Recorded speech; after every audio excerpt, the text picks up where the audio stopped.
No. Yo. In the days of old, 5 elements were known. MCing, DJing, graffiti had grown. B-boy and knowledge, the pillars of the game. But a 6th emerged, adding to the flame. Comics and hip-hop, a fusion so tight. Visual storytelling, lyrics that ignite. From the pages to the beats, a seamless blend. The 6th element, where 2 worlds transcend. Welcome to the 6th Element Show, where comics and hip-hop flow. Reno and Stu guiding the way, bringing you the culture every day. Welcome to the 6th Element Show, where comics and hip-hop flow. Reno and Stu. Never did that song ring so true as today. For today's show, welcome everybody to the 6th Element of Hip Hop. I'm your host Reno Noir. That guy there hiding his Stu dog. What up, Stu? What up? I'm setting up. Said nice. Yeah, getting everything together. It's a madhouse out there, man. If you listen. He was in the field, y'all. He was in the field. Everybody, we got a snowstorm coming. It's a madhouse out there. I advise you not to go out there. Don't do it. I won't go out if you don't have to. That's right. You don't have to. Make sure you got all your snacks. And watch 6th Element. You can stay in the house and be comfortable and just watch 6th Element and hip hop. Just, you know what I mean? Get a DoorDash. Get your food delivered and watch us. You know what I mean? That's what I did. That's what I did. Yeah, Reno is smart. We watch. I mean, that's food delivered. Get your food delivered. That's all I can say. You know what I found out? Walmart delivers groceries absolutely free. I can drive to Walmart, I can shop, buy my groceries. My bill will be the exact same bill as if I sat at home and ordered those same groceries on my phone, and they come to my door within 3 hours.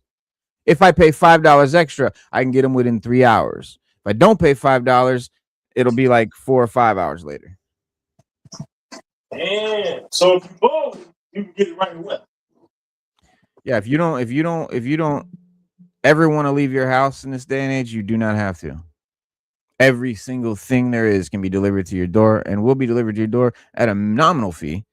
Most of the time less than gas money would cost, or about the same. Definitely. EGC, what up, man? Peace. Welcome to the show. Great show tonight. Great show. EGC, you gonna come on and join us tonight with this one? Listen, man, I want to give a shout out to EGC, man, and let him know that. You know what I mean? That was a good discussion, a good hip hop based discussion, because you hear a lot of people have these discussions, and they don't have them in the way that we had, where it's just calm and everybody get to express their opinion, and it's just dope. You know what I mean? With Reno Pop locking over there. You know what I mean? So it's just a dope thing to do, man. And I appreciated that, man. I appreciate the fact that he was able to bring up a discussion like that we could all just vibe to, man. Everybody has their different eras of hip hop, where they came in at, where they got in at, and so you can't just say your era is the best, because when the next era come, they're gonna say their era is the best. You gotta soak it all in, man, and take what's good and what's bad. Yeah. You just leave it, man. You got whatever the bad stuff, leave it. The good stuff, let's take it and run with it. Right. Keeps the culture alive, keep them together, man. Right, I agree. GGC, man, same here, bro.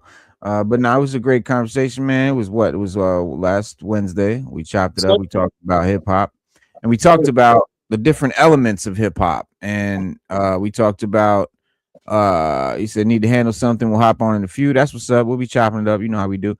So we're talking about the different elements of hip hop, and EGC had come in and wanted to. He had written up a little. I'll say article, I guess. Dissertation. Let's call it dissertation. A dissertation, a thesis, a projection, a prospectus, a proposal.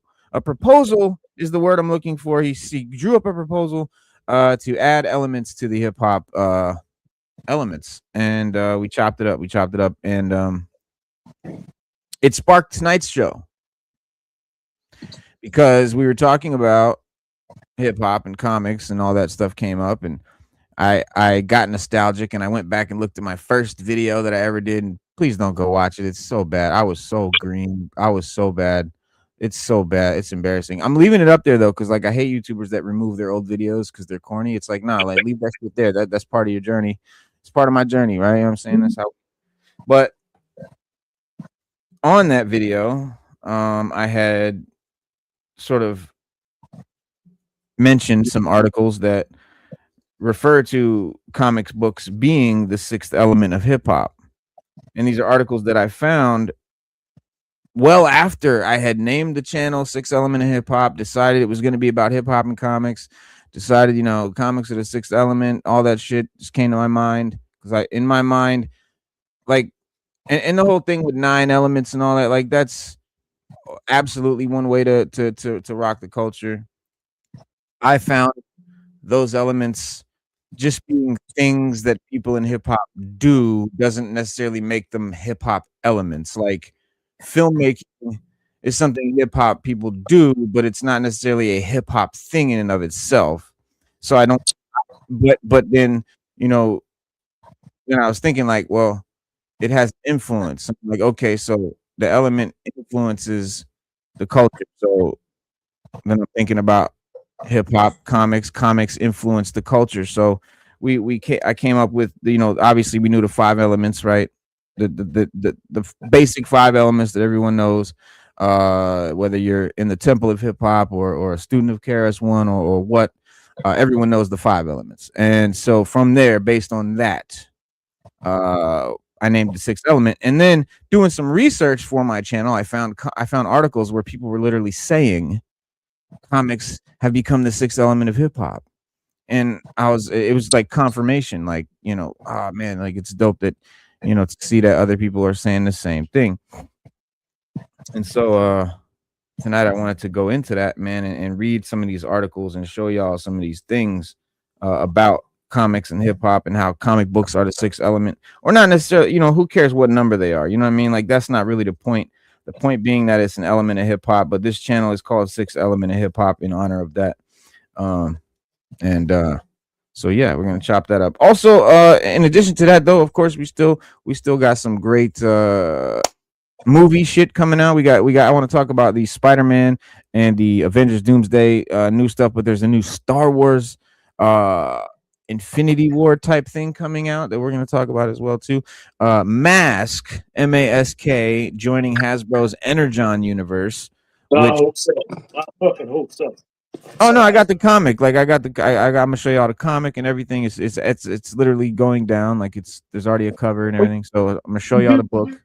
But you do know back in the day, they did tease M.A.S.K, G.I. Joe, and Transformers kind of getting together, but this is way back. They might even have some literature on it we just don't know about it. Well, if you know that back in the day, well, not too far back, IDW comic, G.I. Joe comics did a M.A.S.K crossover. So M.A.S.K has already been with G.I. Joe in the comics before in IDW on 2 different occasions. So M.A.S.K and G.I. Joe are already connected through the comics. Yes, they are. And this is sort of a kind of a reboot of that, or just kind of an homage, or just like, hey, we know that's a thing. So now M.A.S.K coming into Energon, we're going to talk about what that means for Hasbro and us bros. And then we're going to talk about some more toys and some good stuff. We got some pictures of the chameleon unveiled, and also some tips on how you can get your own or your very own Cobra Law Trooper today, right now. Don't have to wait for the pre-order to come out. You got to get lucky, but I'll tell you how. And yeah. Also, that's it. Yeah, that's it. And the Energon universe, I want to say too as well. It tells a new story, and I like it. I like the fact that we can rework some of these old, like G.I. Joe, M.A.S.K. I put them all together to form something new this time around. Because normally when we get comics, the writers are struggling to, mash them all together and see what we come out with. Like that's a whole storyline, a whole universe, a whole new set of pretty toys we can play with and things like that, man. I love it. I just ordered the speaking of that, I just ordered the Jetfire, Jetfire Energon Universal, the $100 one. What is it? The one from Hasbro. Hasbro put out. So if you read Void Rivals, okay, in the comic, the 2 main characters find Jetfire, They're on this planet. They're fighting each other, and then they decide to get along to help each other get off the planet. And while they're Ah, looking, so they find all these like scrap parts on the planet to help repair their ship. And they activated Jetfire. He was in like stasis mode, like he crashed. Same story as on Earth, but when they knocked him out of stasis mode, he woke up and he was like, "Yo, story address salute." He was like, "Yo, what am I doing here? What is this? What?" And then they were like, "Yo, can we get a ride out of here?" But they were amazed that he was a giant autonomous robot. So they were mhm, like, "Yo," so it was like before they could ask him for a ride, they were like, but he was so discombobulated, he just transformed and flew off. And right. that was in like issue 1 or 2 of Void Rivals. So he Mm, just takes off and they fix. And then later on, they show a bounty hunter who's looking for Transformers for the Quintessons, and they mhm. show him in contact with the Quintessons. So yeah, I love it. I'm loving it. But I Well, think Hasbro Pulse put out a Void Rivals Jetfire with the 2 characters, and I just ordered it. It went on sale, so I got it. peak, peak. And speaking of ordering shit, if you go to Target and you find the right Target where the vendors, drop off the stock at, and where the stock is going to be, where they're going to have Cobra Law troopers when the pre-orders come in, next month or whatever. If you go up there and you go up to the clerk and you ask them to scan it on their little handheld Zebra scanner, they're in the back room right now, and they will go get them for you, and you can buy them. This is a fact that has been proven by several friends of mine that have gone and done this. We tried to do it here in our area, Stew Dog, but no dice. The local ones are not going to be selling those particular figures. But if you can find the targets where they're going to be selling the Cobra Law figures, they have them right now. They're just in the back room. I still wish they did have it. But the guy was nice. He told me, he said, "Look, the vendors bring those in." And he was like, and they set up the he said they set up the kiosk, like they have like a Yeah. display. Right. He said most of the time they put them on the shelves, Right. but he said if they drop off the stock, then if we got it in the back, we sell it. I was like, Well, wow. yeah. I mean, it's it's a hit or miss thing. It's not it's apparently obviously it's not at every Target and all that, but if you can get lucky, it's out there. But speaking about the mask thing, before we get too far off it, there's your number one right there. Mask number one, Energon, Image Comics, beautiful cover. And if Yes. you'll notice something very obvious. There is the main character right in the middle, Matt Tracker. Looks a little different. The way different. Yeah, got a tan. He's been out in the Got sun a little too long. yeah, That's me. he laid out a bit. Corey Peace. Yeah. Yeah, Matt Tracker is now African American. Maybe, I don't know. He could be any number of different cultures where black people come from. Sure, he's black. I'll leave it at that. And yeah, but everybody else looks great too. Everything looks awesome. I can't wait. Now the cool thing about this is that Energon Comics, okay, the Energon GI Joe comics, share character designs with what toy line, boys and girls? Hasbro. Classified. So GI Joe Classified share designs with Energon Comics. Basically, all the characters and the way they look and stuff and the way they are in the comics, those are the same characters from the Hasbro toys. So it's a hand-in-hand toy line comic thing. Transformers, the whole nine. Now they have Void Rivals toys. Okay, that's another one. Now M.A.S.K is joining. And we already know Lenny has talked about being open to doing M.A.S.K in Classified. Now that it is official, an Energon crossover going down, almost guarantee you, I can guarantee you we're gonna see some Classified M.A.S.K figures, maybe even vehicles. And it's gonna be awesome. Now, if you're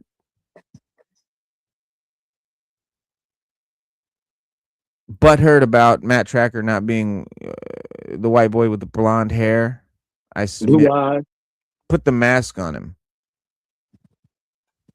Then you don't have to worry about it. Okay, stop crying.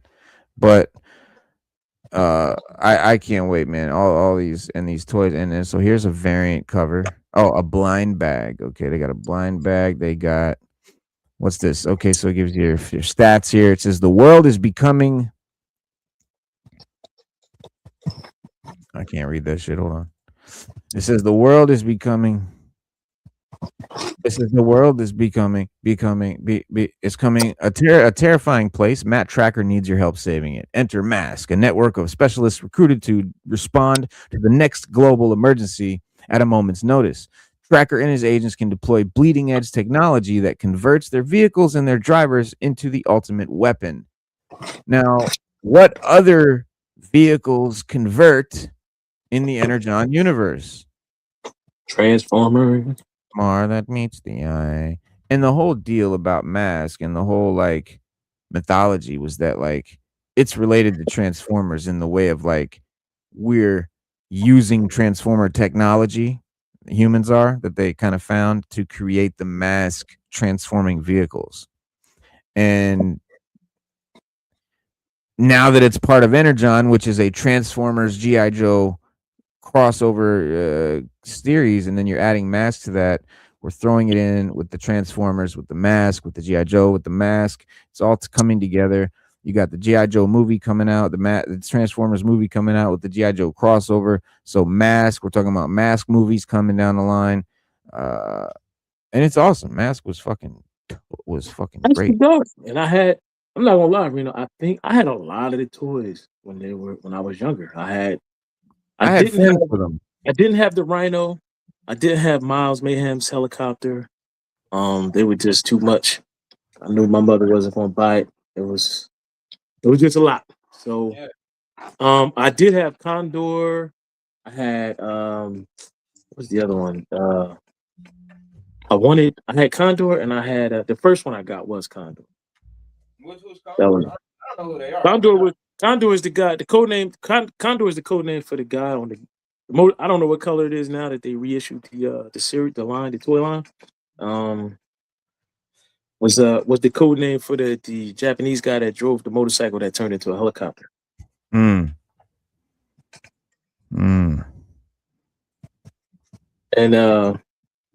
he was, for all you guys out there. Check out these variants. Yo, that I forget his name.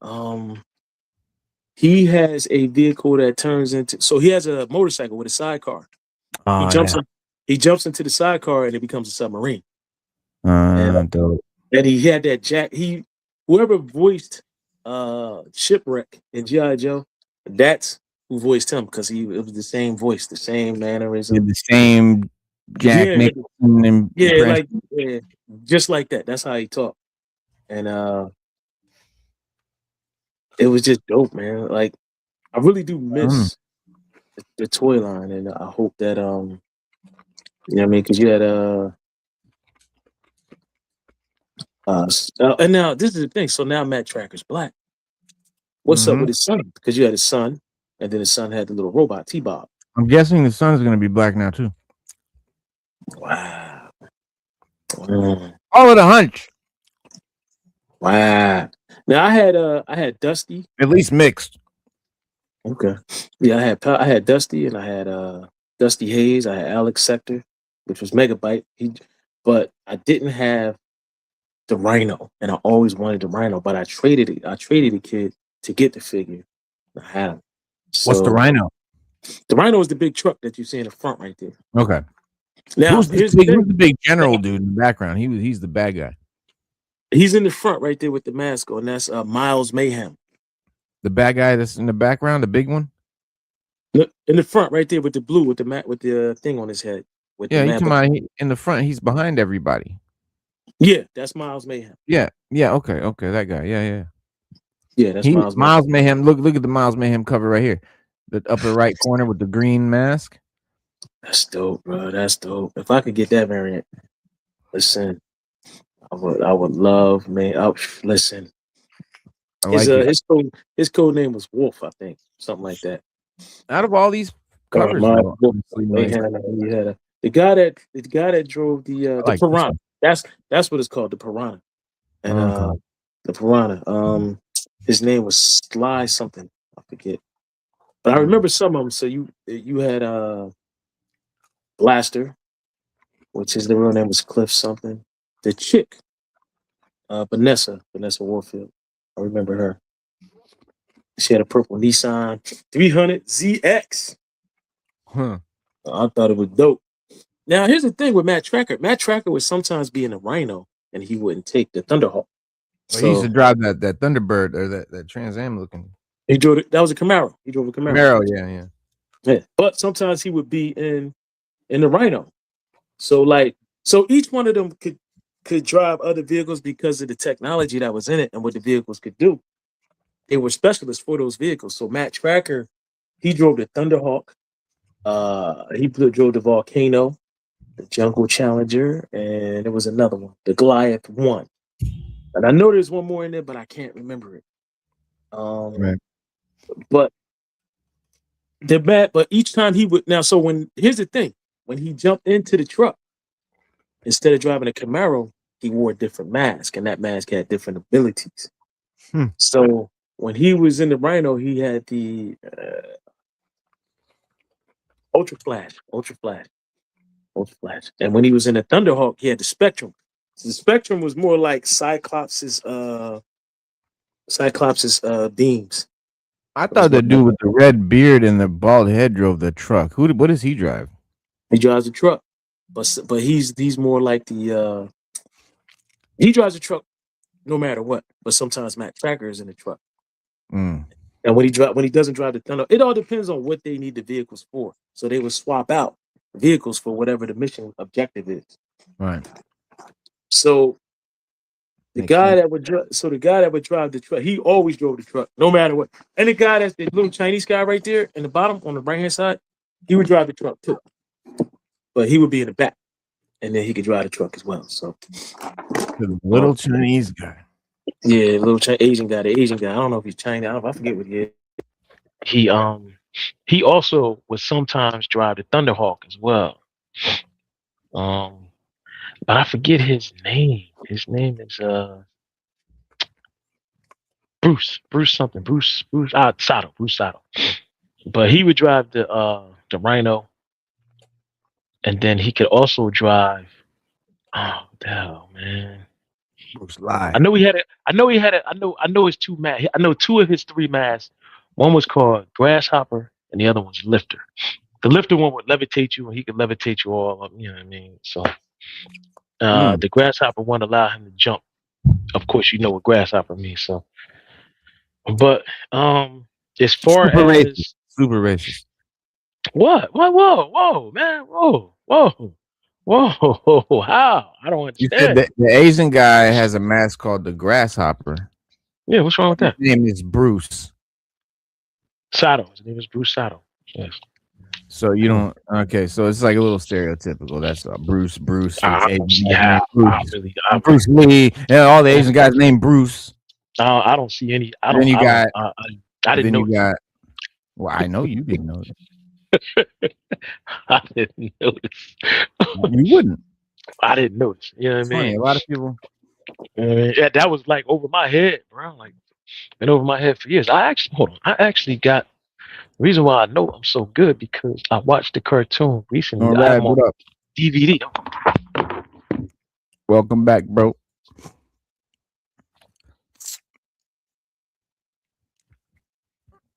Well, yeah, while he's grabbing that mask or that thing for the mask, check this out, y'all. So the new G.I. Joe classified Snake Eyes that's coming out, he's got green pants and a green visor. And Lenny said that he's based on an obscure sticker that was made, a G.I. Joe like official sticker, you know, a little sticker, kid sticker that had Snake Eyes in the front, and he had erroneously it was like a color palette mix up. The sticker had a green visor and green pants, and it was like a mess up because Snake Eyes never had green visor and green pants at this time. And so Lenny made this Snake Eyes figure based on that sticker with the green eyes and the green pants. Well, a couple of years later, a little show called G.I. Joe Resolute came out. And Mm. in Resolute, there was a Snake Eyes version of Snake Eyes where he came flying in and turned his green visor on. Dopeness. And they made a figure with the green visor in the 25th anniversary. Or not sorry, that's the Resolute. So the Resolute figure right there. So what I'm gonna do is wait. So does that come with? I'm gonna paint his pants. I'm gonna paint this dude's pants gray and black like his pants, and now I'm gonna have a Resolute Snake Eyes for classified. Bitch. That'd be dope. That'd be dope. So that's the Resolute figure right there, the one you showed. That one. Yeah, this is a little 375, a little 4-inch tall Resolute figure. That's dope.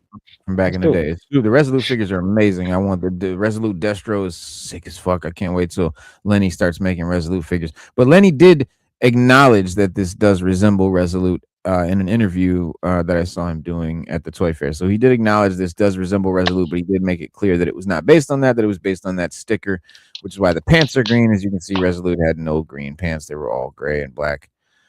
And yeah, I can't wait to get this. And because normally I'd pass on something like this, something made up that I never knew about.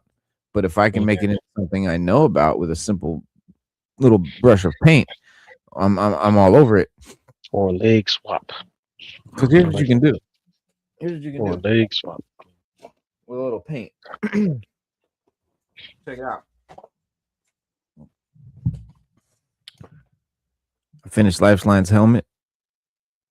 To make it more OG, and then I painted his glasses.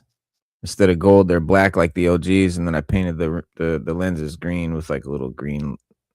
What do you call it? Cartoon like. Now, did you use your new special markers to do that? I used my new Cougart acrylic paint, sir. And then what else I made? If y'all remember how Law and Order came out and he had a navy blue vest and a red shirt, when we know the original toy had a sky blue vest and an orange shirt.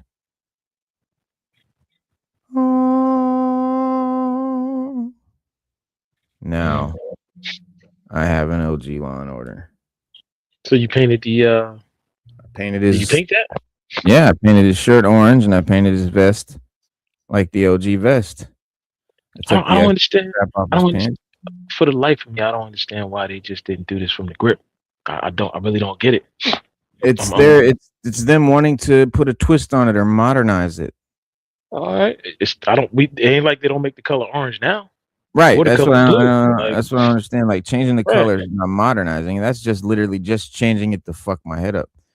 Yeah, you could have made the same. You could have put whatever type of vest on there. You could have put 100 pockets on the vest. If it's blue and the shirt is orange, it's still going to be more like the original. So that people will be accepted.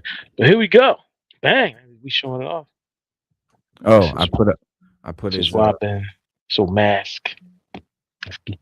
I put Law and Order's Uzi. It's green and black. So I stuck that on his leg and Law and Order's little pants thing.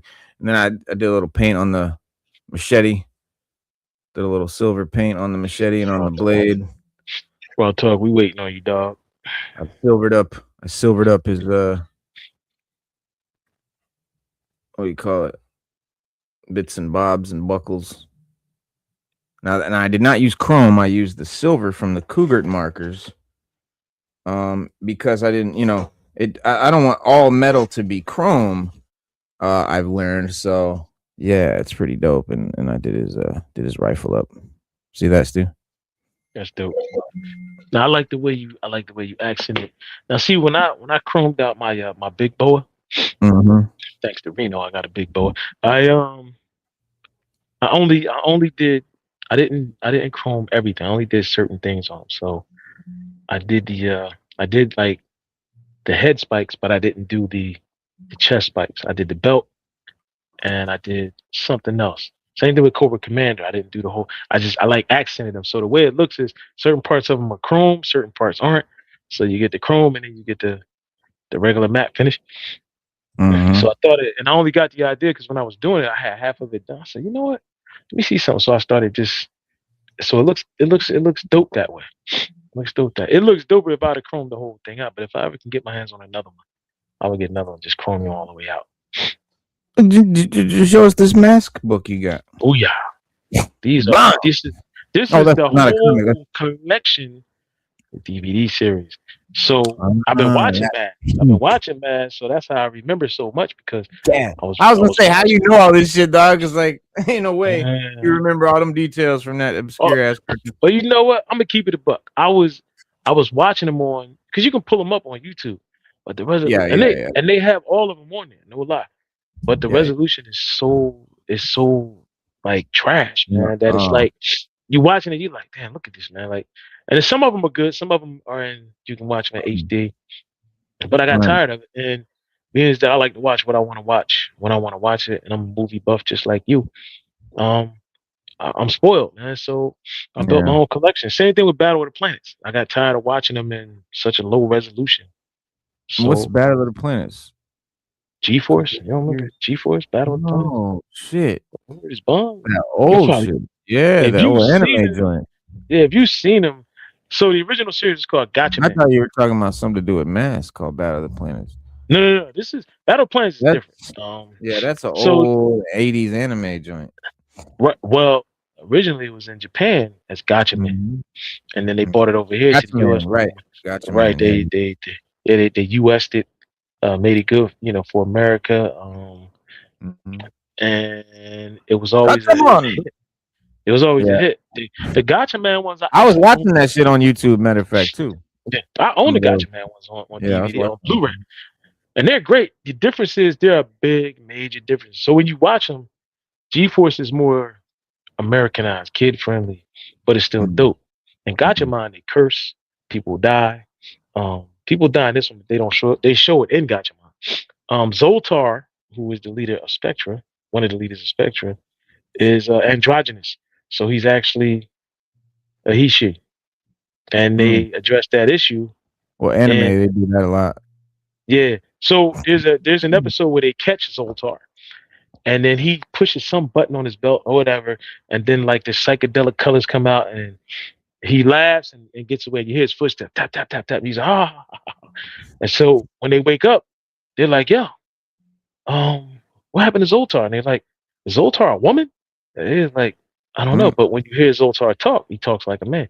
So when he pulled his mask off, he hit some button and it flashed him, and sort of like the Dark Knight, and he got away, or she got away. So, but they never say if Zoltar is a man or a woman.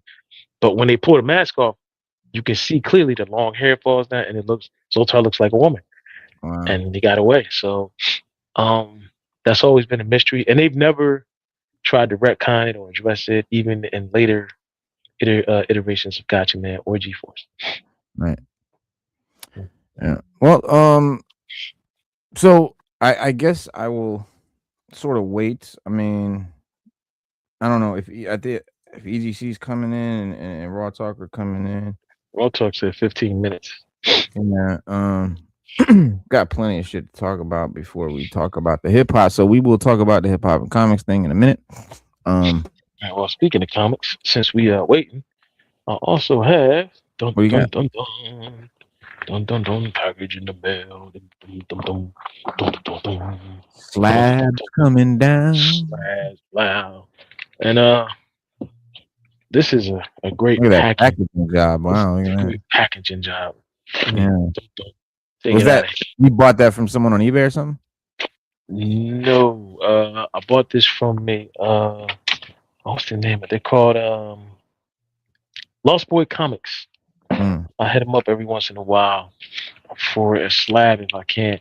For a comic okay. that I can't get it. The thing is, they sell them slabbed already, Right. so you actually have no choice but to buy a slab. You know, it's funny So when I first started doing comics, like really heavily, like buying and selling and then slabbing shit. I had no idea that like comic shops would just slab them for you for like cheap because I always thought they were gonna charge you, extra to slap them. So I would just go straight on CGC website and go straight to CGC. I ship my shit straight to the CGC, and they send me my shit back. Right. It's cheaper that way. It is. Well, my comic shop had. I was doing it. I was like you, Reno, didn't have the knowledge. And one day I was at my comic shop, and they were like, "We do it here."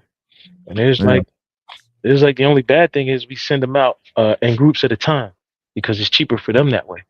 It was like you still yeah, pay the same price you would pay with CGC, you just don't pay no shipping or no yeah. nothing. So, but he said it's advantageous to us and it's advantageous to you. So, all right, Mhm. Reno, prepared to get your mind blown. Booyah! Boom! Look at that. Scotty Batman Young and Deadpool variant. #1, Scotty Young. There we go. Now we see it. Let me see if I can get Yeah, there. you know I collect Scotty Young Man, variants. I love Scotty Young, bro. I do too. So, which this the only reason why I bought this is because I literally couldn't find it nowhere in no comic shop. Um, they just happened to have it. The price was good. Cost me $50. So I said, gotta get it. Scotty Young already tagged and slide. Booyah. Yep. Definitely would have had. I would definitely have been copping that if I was still buying comics like that. Yeah. And I'm like you, Rito. I shrunk down the comic collection. I just had to.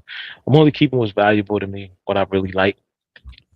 That's why I bought the Marvel Unlimited uh, subscription. I still read all the comics, less clutter. Anything I need to get or anything I feel like is going to be of value later on, I just go get it and slide it. That's it. It's a wrap.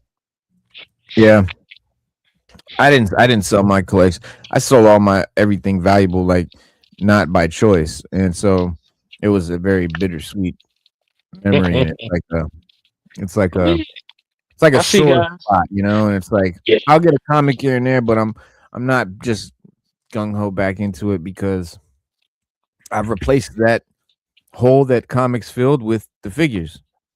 right. And as you can see, I don't fuck around.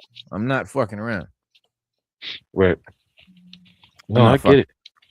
No, I get it. And also too, It's like for real. also too on the comic tip, like um because of omnibuses, I've seen guys do what you did, like sell their whole collection and just buy all omnibuses and set them all up, and that's how they getting down.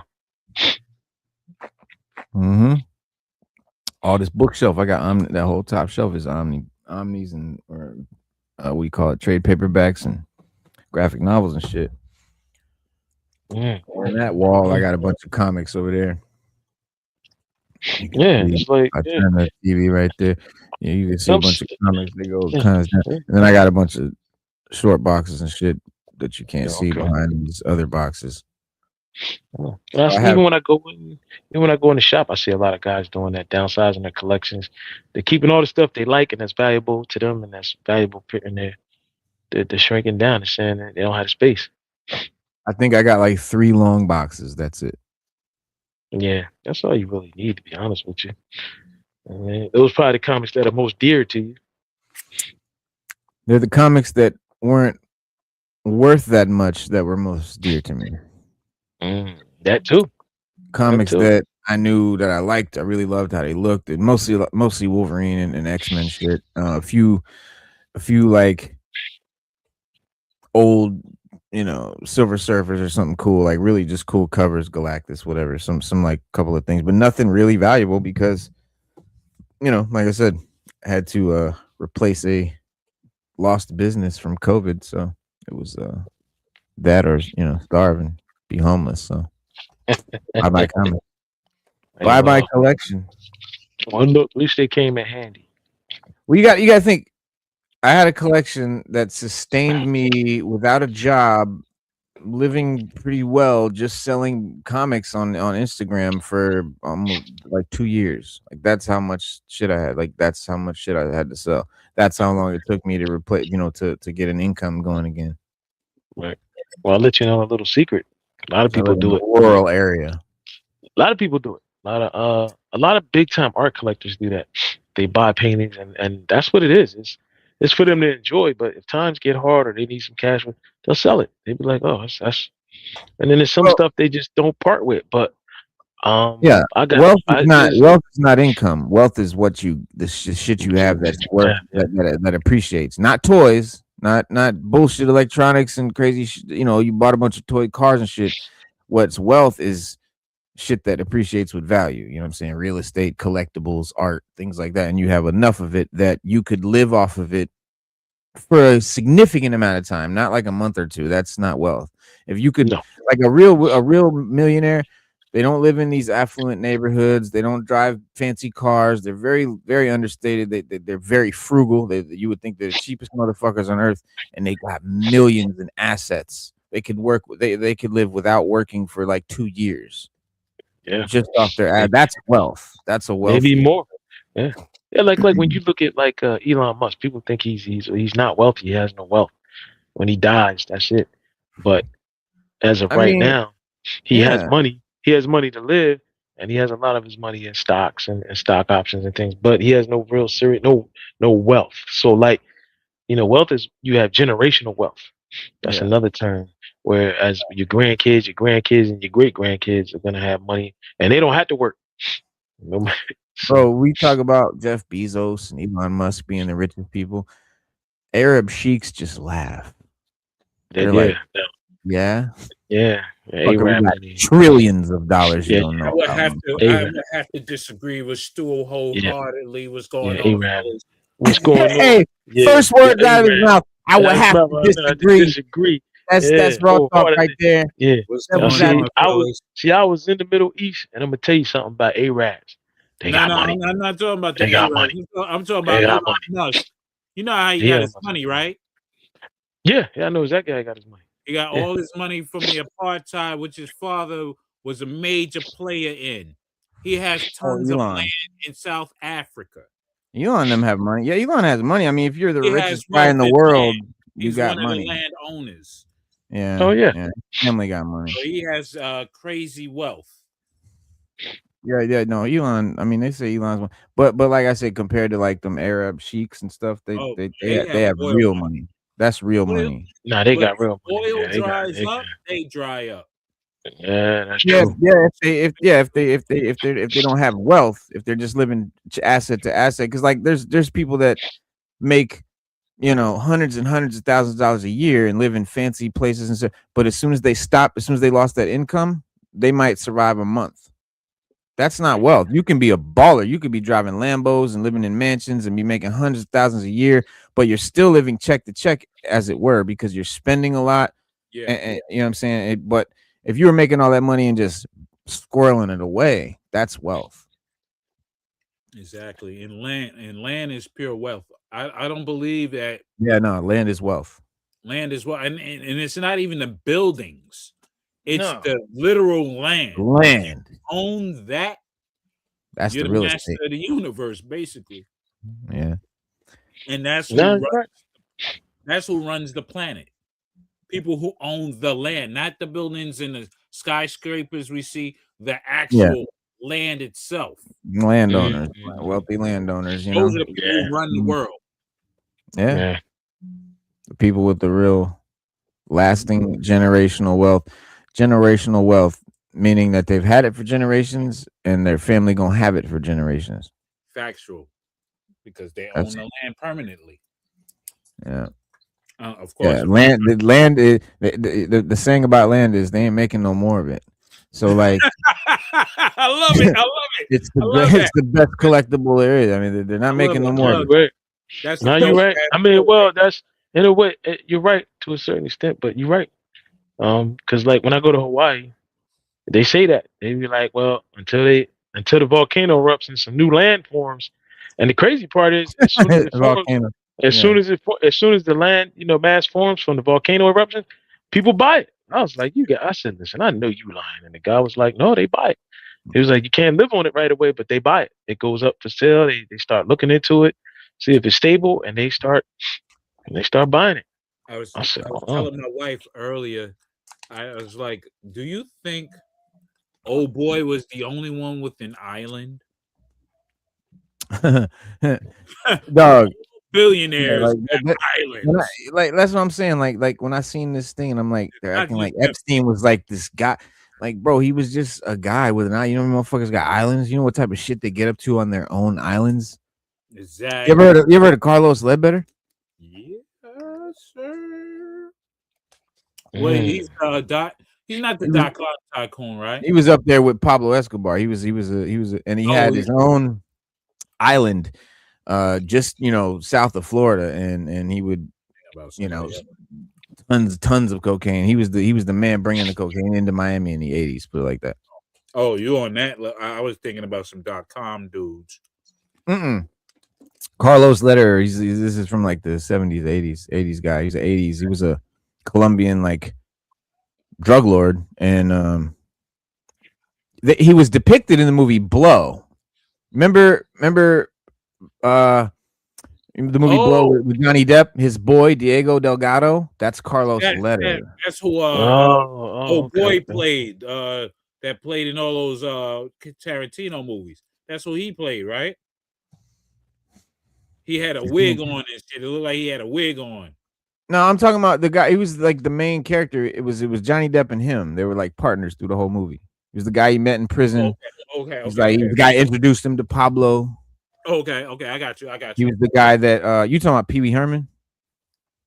Was it Pee Wee Herman? Okay, Pee Wee Herman's in the movie too. He played a Yeah, he played a hairstylist, but he was yeah, like the weed man that was hooking up the Johnny Depp character. yeah. Uh, The colleges when yeah, he Boston George. So yeah his name Boston George, real dude. Hella Boston. interviews. He Yeah, just got out of prison too. He's sweetest old yeah. man, but he's from Boston. He was selling weed over there to like the college and shit. But then he moved to Cali, and that salon hair salon guy hooked him up with tons of weed, like Cali weed, and so they're driving it back to Boston and shit, where there's no weed. Like you can't get weed like this on the East Coast at that time. You just couldn't. And Yeah. Boston George was the guy bringing it there. So he was literally making millions. And then he goes to jail, and he meets this guy in jail named Carlos Lederer in real life, the real guy in real life, who introduces him to cocaine, teaches him about cocaine, how to sell it, how to move it, all this shit. And he's like, he said, you think you're making money with this weed? He's like, look how big the bales are. He said, you could fit this much cocaine for the same price as a bale. You could fit that much cocaine in your hand. So imagine how much cocaine we could fit in that plane that that RV that you're driving. He's like, so they fly to Mexico, blase blah. So then they're doing a couple runs. They do a couple runs just to see if they can trust him. Once they see he does some good runs, then they're like, Pablo wants to meet you. He introduced him to Pablo Escobar.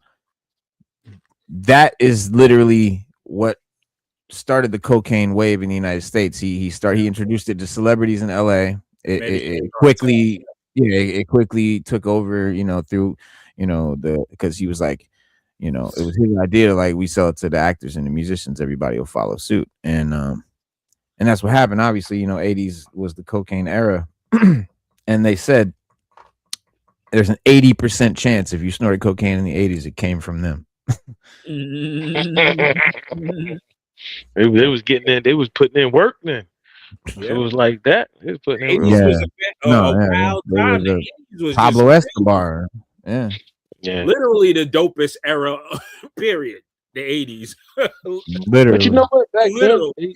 Back then, there was a lot of things that was new back then that we didn't know about, and the criminals found innovative ways to get it off, and the police had to catch up, like always. So once they caught up, then it was harder to traffic, but that doesn't mean it was impossible. But when they first started it, they did things that nobody else started doing, or even had the capital to do. You know what I mean? Like you had to have the resources, and they had it, and they used it, and made a lot of money. Those jokers made money hand over fist. And then stock market people got involved. Everybody got involved, man. That thing was just crazy. Yeah, That it shit was crazy. It was. I mean, at the end of the day, Me they personally, lived in a good era. was on the stock market at one time. Was It it? wasn't under the name of cocaine, but it was there. Man. What they said? Cocaine is a hell of a drug. Yeah, But man. in the 80s, there was a lot of casual drug use. I mean, like people don't understand how casual drug use was. From the 60s, 70s, and 80s. Man, it was just, especially the 80s, it was so casual, it wasn't even funny. So Yeah, it was called the rich drug for a reason. yeah, Yeah, yeah. Where heroin was a dirty drug. At first, only a high for the white rich and the elite. And then crack came and that turned cocaine into a dirty drug. actually, that's not actually. Well, they start freebasing at first. Scientifically, Yeah, free check this out. Scientifically, if you think about it, crack is actually not a dirty drug. I mean, when you have to boil it down and you got to get all the impurities out, what you got left is actually more pure to smoke. And then When you said dirty, you don't mean that. You sounded like what's my man's name? The crazy. I'd much rather crack. I'd much rather crack. Yeah, when you. I mean, from a scientific, like if you ask anybody, if you ask anybody that really know, or like somebody Well, like I a mean, chemist, well, they'll so tell when you, they'll tell you that. but we're all talking. When you say dirty drug, you don't mean full of impurities. You mean the connotations around socially around it. Yes, exactly. Okay. Because remember, everybody when it was cocaine, everybody was doing cocaine. I mean, yeah, executive. It was like okay to do cocaine, and it was like you know, accepted. It was like kind of cool, and it was like a little yeah. bit, chic and everything. And like you had to be rich, and you were a little bit elite. The celebrities did it. That cocaine, the real crack cocaine. was like alleyways and fucking. There was no cool guys hanging out at the party. Like, want to hit this rock, and it wasn't cool. Yeah, that like that never happened. Like, but The only one cocaine, who they ever pull out did some that- coke at the party, and like yeah. The only Don't mind one- if I do. The only one who did that and smoked crack in those is actually Rick James. Get down, do Yeah. you? He was the one that would Yoda. Him and what's his name? Richard Pryor. Oh, They were yeah, known well, to yeah, they were. bust out Richard the said pipe. he was freebasing. Yeah, Yeah. he said he was freebasing. Oh yeah. Yeah. That But blew back it. That's ether and shit. He was mixing ether, and he said the ether ignited and blew him up and ignited, he blew was up. He was on fire and shit. Burned his ass up. Yeah. Stories. Wow. Yeah, man. Heavy time. Yo, I never noticed how much Alpine looked like Coleman Domingo. Oh shit. He do. He do. Huh? That's Maybe crazy. they did that on purpose. Maybe that was a purpose thing. Maybe Coleman that's how Domingo needs to play him in the movie. Yeah, he do. He do like Coleman Get Domingo a up. lot. Yeah, that's damn, Straight up. That's Alpine. yeah. But yeah, man, we done went from crack cocaine to Yeah, we're going all over the place. We're gonna reel it back. We're gonna wind it down. Yeah, we all over the place, man. But I mean, nah, I didn't know Raw Talk Minute, but if you was to say but crack cocaine, you boiling off all the impurities, bro. Is it safer than alcohol? Probably. I mean, but once you boil it down soda. and you get all them impurities out, all you left is with pure product, man. So like, you know what I mean? You ask a chemist, they're gonna tell you the same thing, but Well, no, I mean, Stu. Okay, you're referring to freebase. If you and we're really getting off topic here, but I'll just say freebase is when you really boil it all down and take the last thing. Crack they add baking soda to it and mix it. Well, in the hood, we from they just call it crack. Freebase crack. That's all the same thing, man. All the same thing. Definitely a different thing. But freebase came first and crack came later. It was like, but the term freebasing, that's what that means. You smoking that rock. If you because if you go, if you do the knowledge on it, bro, I'm telling you, freebase is their base is different than crack. Base is when they use ether and they like you said remove all the impurities and it's just the pureness of cocaine. Right. When crack you is when they mix it. Yeah, but crack is when they mix it with baking soda. You're adding to it. You're adding to it, but some people, composition. So some people, depending on where you. So this is my thing. You eliminate that. But when you win, here where we at on the East, but when you travel around the country, some people refer to freebasing as smoking crack. Like it doesn't make a difference. Well, no, you're right. Because so later, it's a slang thing. Like it's just a slang thing. Yeah. Oh, right. Yeah. It's a slang thing, no matter what. But if you, we used to call crackheads baseheads all the time, and that's how I learned about it too. we was Yeah. calling our customers bass heads, and this one bass head, he came up to me and said, "Man, ain't nobody smoking no motherfucking bass, man. Anybody smoke no basses in there? This crack, man. It's crack." And I'm like, "The fuck's the difference?" And he's like, "Bass did it, didn't he?" And he broke it down. I was like, "Oh, okay." Yeah. I learned that, but Telling me bass head. He's but smoking I do know when you boil it. I do know when you boil it down and you take all the impurities out, all you left is a pure product. You know what I'm saying? But I don't know, man. I don't. It's highly addictive. I know that for a fact. It's highly addictive. Well, yeah, Like, that's the whole. Yeah, that's what it is. yeah, it's just super highly addictive. Yeah, scraping the Yeah, bottom. so- They told us one. Spot. They told us when we was little. They was like, "You hit that shit once, you're addicted instantly." Yeah, That's yeah. what they told us. Yeah. Yeah. So And you know what never, it did- never was I ever gonna try that shit. And you know what else it produced? Honestly, though, It I'm produced- lucky. The age I grew up in was when crack was not at all cool. Like nobody was smoke. Like crack was. If you smoked crack, it was the worst thing. You know what I'm saying? You could do. So I didn't come up in no time when it was a temptation. We just sold crack. But there were people my age that smoked crack. People younger than me that smoke crack. It's young guys right now smoke crack. I don't understand it. Like, how are you still smoking crack in 2026? Y'all That's still not out here listen, man. smoking crack No. rock. Yeah. Believe And the that. crazy part, and you know the thing about Yeah. crack that's crazy too is Crack came and had its crack years. produced- Like you can't. Yo, yeah, like crack yo, we produced losing crack the people, produced man. what Let's they get off called this crack shit, man. Come yeah, on. crack produced. All right, last thing. Crack produced functional addicts. Like that's the one thing crack did produce. So you have people that would smoke crack and go to work every day. Yeah, functional addicts. Yeah. Yeah, they Functional produced a addicts. lot of functional addicts. Like, and Just I mean like we're pay their functional bills and all addicts that. with the plastic crack. Yeah, we We're functional functional addicts. So yeah, we talking functional about addicts, plastic crack now. Yeah, we talking Plastic about crack. plastic crack now. The plastic crack. We on Yeah. it. Yo, Listen, what yeah. y'all- I know y'all was talking about Matt Tracker and them and the mask. Yeah, M.A.S.K. Yeah, Yeah, Feel yeah, about we Matt were. Shot. Tracker being a black tracker. Yeah. Matt we Tracker's was just black talking now. about that, That man. was wild. That's wild, man. I know a lot of people are upset. I mean, yeah, but it's like, like I said, you could cry about it or get over it. It's and he wears a mask, so you can put the mask on. You ain't gonna see him anyway. So Yeah, but who's rocking it without the mask anyway? Who's But playing? you know the good old boys in a toy collector. Oh yeah, fuck You them. know how I that don't goes. give it. Yeah. Fuck them. They're gonna have Honestly, a complaint. I mean, I have my complaints, but it's like I complain I about already things. had Yeah, it like set when you in just stone.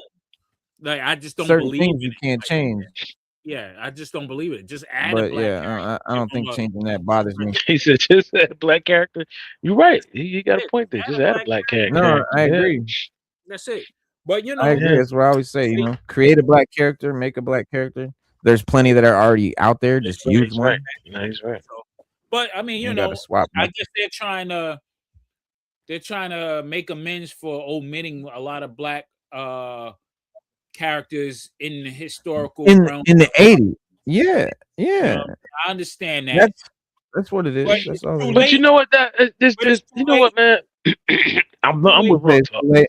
It's too late. Like too late. listen, it is what it is, and it was what it was. Exactly. If you really wanted to make it diverse, and then you take all the old characters out, put new characters in, you can still have M.A.S.K. Just had new people driving the vehicles. They got old, and these are their replacements. Now you got your M.A.S.K. But You know see, what I'm saying? that's why G.I. Joe is so great of a cartoon and a toy, because they had every nationality and gender. Like Gender, yes. So you know what I'm saying? It was the perfect. It's everybody can relate to it. Everybody can relate to it. I mean, Yeah. even mutated motherfuckers could relate to it. You know what I'm saying? It was just crazy on many levels. You know, No, you're right. wise people related to it because you had doctors, you had scientists, you had demolition experts, you had people who go in the sewers, you had everything with GI. Yeah. No, So you're that's right. Yeah. Relate. Yeah. And then on the Cobra side, you had nutballs. You had people that Yeah. know that weren't Yeah. nutballs. I mean, Yeah, people that were arms dealers. Yeah, Arms dealers. Yeah, Drug everything. dealers. Drug dealers. everything, bro. You had it all. So And you I had agree. psychologists, you had, Sidecut, yes, yes, you all did. sorts of craziness, Yeah, man. mad scientists, aliens, and divers, and every. Yeah, So but it was speaking of drug pivotal. dealers, they making that Headman character too. Yeah. So, I Are can they? understand they're trying to reflect Hmm. that into the other brands. Like, yo, let's add a black character here. Let's change this guy black or what have you. But you can't top G.I. Joe. I don't care what anybody said. You cannot Yeah, top G.I. Joe Mm, on that level. You yeah, might as well keep you can't. everybody the way it is. You put them at G.I. Joe size. I mean, I guess they're making a classified version of Matt Track and stuff. Yeah, keep them at G.I. Joe scale, but you don't have to change them up. You know what I'm saying? No, yeah, not yeah, at all. yeah. No, not at all. And if you do, Yeah. if you're gonna change, if you're gonna race swap a character for something like Mask, then you Mhm. might as well just put a whole new generation of Jokers in there and just say, well, look, that was Matt Tracker and them, and they kept it going, and you could come up with a whole bunch of stuff for You, how they kept it you going. Yeah, you could even Matt, have You next could do generation. that, but you could have his but son. You could have his son and be like, look, like Matt Tracker was a rich Batman, like white guy. He was a millionaire, and that's yeah, man. yeah. They ran. He could just. It's a lot you could do with it But Yeah. what and make about the it modern. originals though? But I want the original though. But I don't want them Now, to do that. I if want you them want the characters that original, I then know. you got to follow the story. You got to I want follow the them story. characters that I Yeah, know. yeah, you got to go with Yeah. it. You got to follow the story, and you got to And that's the follow. You got understanding to that follow I it. have. Yeah, But here's the yeah. medium. I think they found a decent medium. Like this is still the character that I know. He looks exactly the same. He's a head to toe the same. The only difference of him literally is his head, Yeah. which wears a big mask. So when you put the mask on, he looks the same. So if you really want to be a collector that, wants the original OG versions, you can grab that one. If you want to be the collector that, is buying some new shit, you can pop the helmet off and give him a little narrative, give him a little backstory or whatever. But I love that that you can do either one because they I think they found a good balance on Mm. this one. No, that. Like it's not Now, always a what's good thing. It's not doesn't always work. I think this one it doesn't bother me. It doesn't bother me. Yeah. now? Hip hop's is he's saying that just do a carded version like they do with the G.I. Joe now. Yeah, the Thank retro. you. Retro. Word of Yeah, fun. yeah. Thank you. Yes. That's why Yes. they Thank you. call this mask the next generation. This way you can play around with gender and ethnicities and bring it up to speed on the modern time and then hit the retro cats with the retro joints and then you're making money all around. The And he's problem right. for me, the problem Okay. for me with the retro thing though is that there's not a dedicated team pumping out just as many retro figures. So I got to sit there and wait. Look how many retro figures there are compared to non-retro figures. It's not even close. It's night and day. There's maybe 20 retro figures. There's like 200 of the other figures. So it's like if they were telling me like we're just gonna put out a retro and a regular, I would only buy the retro. But Yeah, it I don't be agree. like that. No, I I agree. got a lot of They these don't. figures. I gotta buy the Nah, I regular. agree with you. How long Yep. is it gonna be till they gonna do a retro? But Sure. I Yeah. found a way to tweak these motherfuckers just a little bit, and you make them retro your fucking self. True, true. Yeah. You know True. what A I lot mean? True. of people are not artistically inclined to do that. You know what I'm And, saying? and yeah, you don't have to get super fancy, but some of this shit is not that. It's not that hard to do. But my It's bad. hard for a Camera. motherfucker Raw talk. two left Raw Yeah, hands. talk. Check it out. Raw talk. Check it out. You know what I'm Yeah. saying? You know how our artist is an artist. right. It's hard to explain art to a person that has never That done it. doesn't. You Yeah, know what I'm saying? So it's like foreign to them. They just yeah, rather get it instantly. They don't yeah. want to go through all that. No, Go I ahead. get that, but Go I'm ahead. saying like as an alternative, if you are have a little bit of artistic ability, just a little bit, then you can I tweak like them. that light fly, by the way. That's dope how you hooked that up with the, you know what I'm saying? You know what I mean? And for some reason when they put out this dude, they gave him a red shirt and a navy blue vest, so I painted that up. Oh shit. Okay. So Okay. he would look. You know what Yeah. I'm Do saying? look how much better it look I than the like it older. better, And but this is like why we were so. This is why we were so up on Mask because I just not done one. I in watched the Law and whole Order's the series character. not He too long comes ago. with a dog, like he comes with a That's pet. Blu-ray or DVD? They're not gonna Those make are a card DVD. back Okay. I with a pet wish I back. wish I could have found them on Blu-ray, but Oh, they hang don't on, I make them got on you, bro. Let Blu-ray. me switch that. There you Oh go. yeah, they don't make them on Blu-ray. I wish they did. I looked, but I got tired. I was telling Reno before you came. I got tired of watching them on YouTube, and the quality was so low. And I don't like commercials. I'm gonna be honest with you. And I built my Yep. own Netflix. You So said on this is YouTube or yeah. Tubi? They're on YouTube. No, they're They're on on YouTube. Tubi On They're probably YouTube, on yeah. Tubi too. But A lot you of know, shit I on like. YouTube. A lot of shit. You know what I mean? G.I. I like Joe's watching. on YouTube. I need this. Yeah, I need to. Now, I'm gonna be honest with you. I was talking to Reno about this a while ago. And I was too. like, Reno, whenever there's nothing on TV, and you flipping, you trying to find something. I said, I go on YouTube, I go to Hasbro Post, and I literally sit there and watch the live stream of G.I. Joe for hours. Just sit there and Yeah, watch that shit. It's dope. And I then, do or I it. watch the live stream of Transformers for hours, bro. I just go on Hasbro and just watch that joint for hours. Just sit there I and do watch it it. when I'm messing around with my Joe's catalog and them and going through my books and going through my little miniature minute museum. Yeah. I go through it and then I have it playing in the background. It gives me energy to do it. You know what I mean? To go through it. So Yeah. it's like it puts you in a great frame of mind too. Mhm. Yeah, it does. It does. It does for me too. I have to agree with you on that, man. Because I could sit there and watch those old G.I. Joe reruns over and over, and they're just as good to me now as they were when I was a kid. Like Facts. I don't understand why. Don't really care. Ah, it's good shit. It's good It's like quality. They're well it made. is. Yeah. You know what it is? You know what my explanation is for? It's like microwaves and non-dairy creamer. Nobody knows exactly how it works. Well, Yeah, I venture in the non-dairy creamers. I don't do no coffee or nothing. So I totally don't know what you talk about. Well, like microwaves, like nobody really knows how a microwave works. he Or was non-dairy. just saying something that's obscure, and then no one knows how it works. kind of thing. Yeah, like I'm always microwaves and non-dairy creamer. Nobody Yeah, but I knows. feel you. Like how is non-dairy creamer? Yeah, You know what I yeah. mean? Like, what are we talking about? Cream and dairy? Like, the fuck? Yeah, I got nobody knows how that works. almond So milk. I don't drink. All Yeah, I'm right, with Kyle, you. let's get it. Yeah, I'm with you. I don't Bring it use in. microwaves and non-dairy. I don't drink Let's coffee or use rein it. microwave. Let's rein it in. We ain't talking about creamer, and non-dairy microwaves. But listen, we got a great show. We got a great show tonight, and crack and creamers. Crack. But I tell y'all, plastic crack is really gonna come down. No, And we'd it's have a been on beautiful crack. thing. Yeah, we did it. But on now we got a good topic today. We're gonna talk about how comic books became the sixth element of hip hop.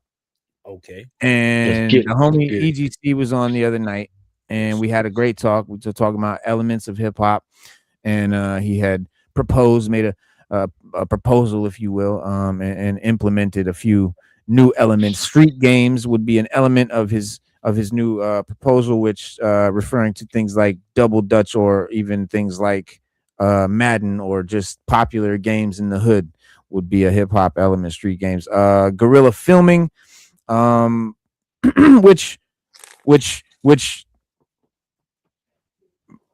I think he differentiates from KRS's the lens element, just because of the way the guerrilla filming, is what it is. But he's gonna be on in a bit and chop that up. But then and then crate digging would be another one, and he differentiated crate digging from DJing, because I said, well, crate digging, isn't that part of DJing?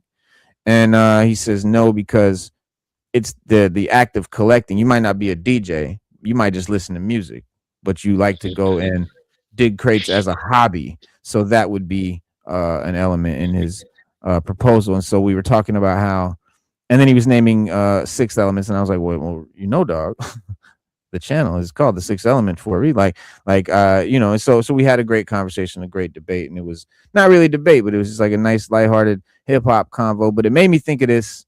It made me think of my first video, my first 6th element of hip hop video that I ever did, where I just talked about my idea for the channel, why comic books and hip hop, have been related, and why, I was sort of nominating comics to be the new element of hip hop, which at the time I was calling the 6th element, because of the main 5 elements that most everyone knows. Not a lot of people know about the 9 elements and stuff. So this is one of the articles that I referenced in my first video, and EGC, who had came on and asked me to send it to him, and so I sent it to him, and then I was like, man, we got to talk about this. So This is from 2019. I have a couple other articles that go even farther back than this, from the early to like 2003. I found one, but this is from 2019. So this is before, and I think EGC just popped in. Yeah, there he goes. What up? What up? Peace, peace, Peace. Peace. Hold peace. tight. Hold on. Welcome, Gotta get welcome. things ready. Yeah, yeah. All right, here we go. Adjust your audios. All right. Yeah, my apologies. Have my Nah, kids man. here. Welcome up. All right. So I was just explaining to them your proposal and the new elements that you had proposed in street games and then guerrilla filming. And I'm sorry because I don't want to misquote you, and I wasn't sure how you differentiated guerrilla filming from the lens element that KRS, or the 9 elements were KRS, the lens. So how did you separate those two? I didn't honestly differentiate. I just kind of forgot what they were calling it. Oh, okay. So okay, gotcha. So I just kind of gave it my own name for lack No, I of. mean, same thing though. Okay. Yeah, there's nothing different from what I remember. No. So Okay. I just same thing. They're all just considerations. And again, it was nothing against your brand. Oh Nothing yeah, I against know. your element. I know we were joking around. I just got to make it clear for people out there. Right. These are considerations. And shout out to Kaz. I got your email. Also, Raw, I sent you that information. I'm not sure you got it. All right, let me check right now and make sure so I can send that out to you. And thank y'all. And yeah, they're just considerations. Uh-huh. Mm-hmm. Nothing. I don't have the power to change anything, but I could put it out there to give people the dialogue like we're dialoguing. Yes, that's the important thing, and that's what I love about it. And so, but yeah, this was the first one of the ones I referenced in my video, because it literally, because remember, I had named the channel Sixth Element of Hip Hop already. And I had the channel, and I named it that because hip comics being the hip, sixth element. And then I was just Googling and just researching comics and hip hop comics. Yeah. And I came across this article that literally had like the name of my channel in the title, and it just felt like confirmation. And so I did post it. But this is the article. It says, from Big Bang Hank, Superman references on hip hop's first chart-topping single, Rapper's Delight, to Onyx rapper Sticky Fingers playing Blade in the Vampire Hero TV series, 50 Cent adapting his New York Times bestseller, The 50th Law, into a graphic novel. Hip hop and comic books have been indispensable for over 40 years. Lyrical references, artist stage names, album artwork, soundtrack curation, and now the two share an element, blood force.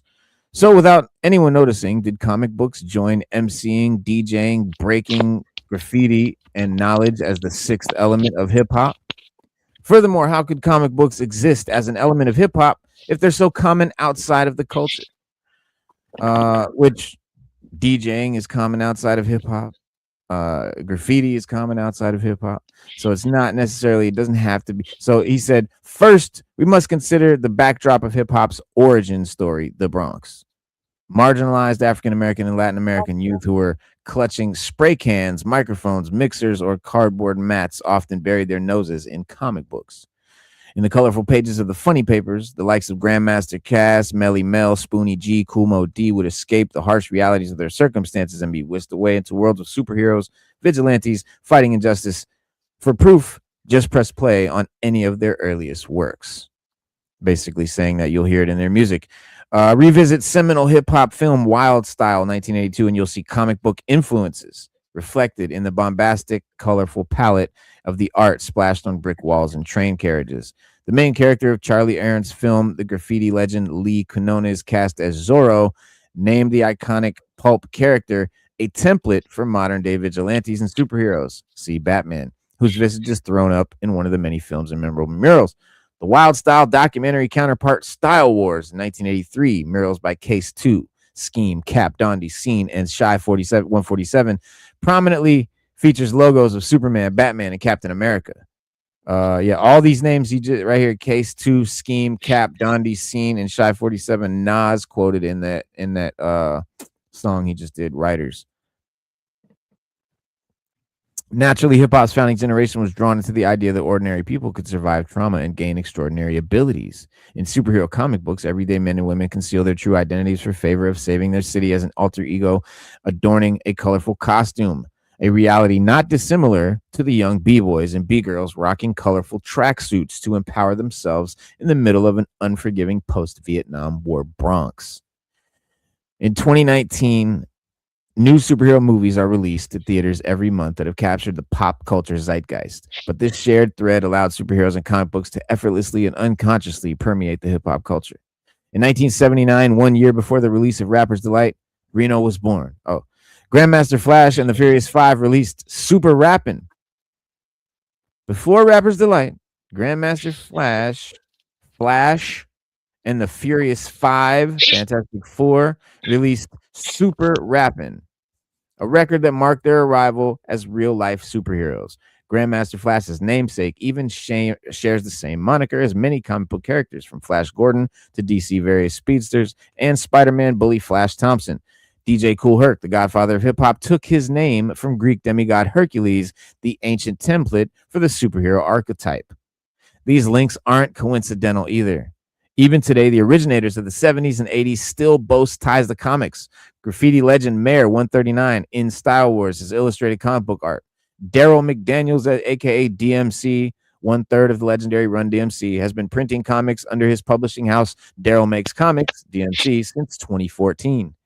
The influence of comic books on hip hop poetically reflects the similarities between both art forms. Each is a pastiche wonderland. Hip hop sampling of jazz, blues, soul itself mirrors comics' own self invention.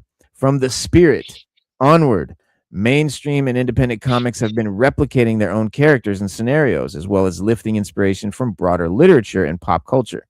The mere idea of the superhero echoes themes and subject matter from ancient mythology up to the Bible.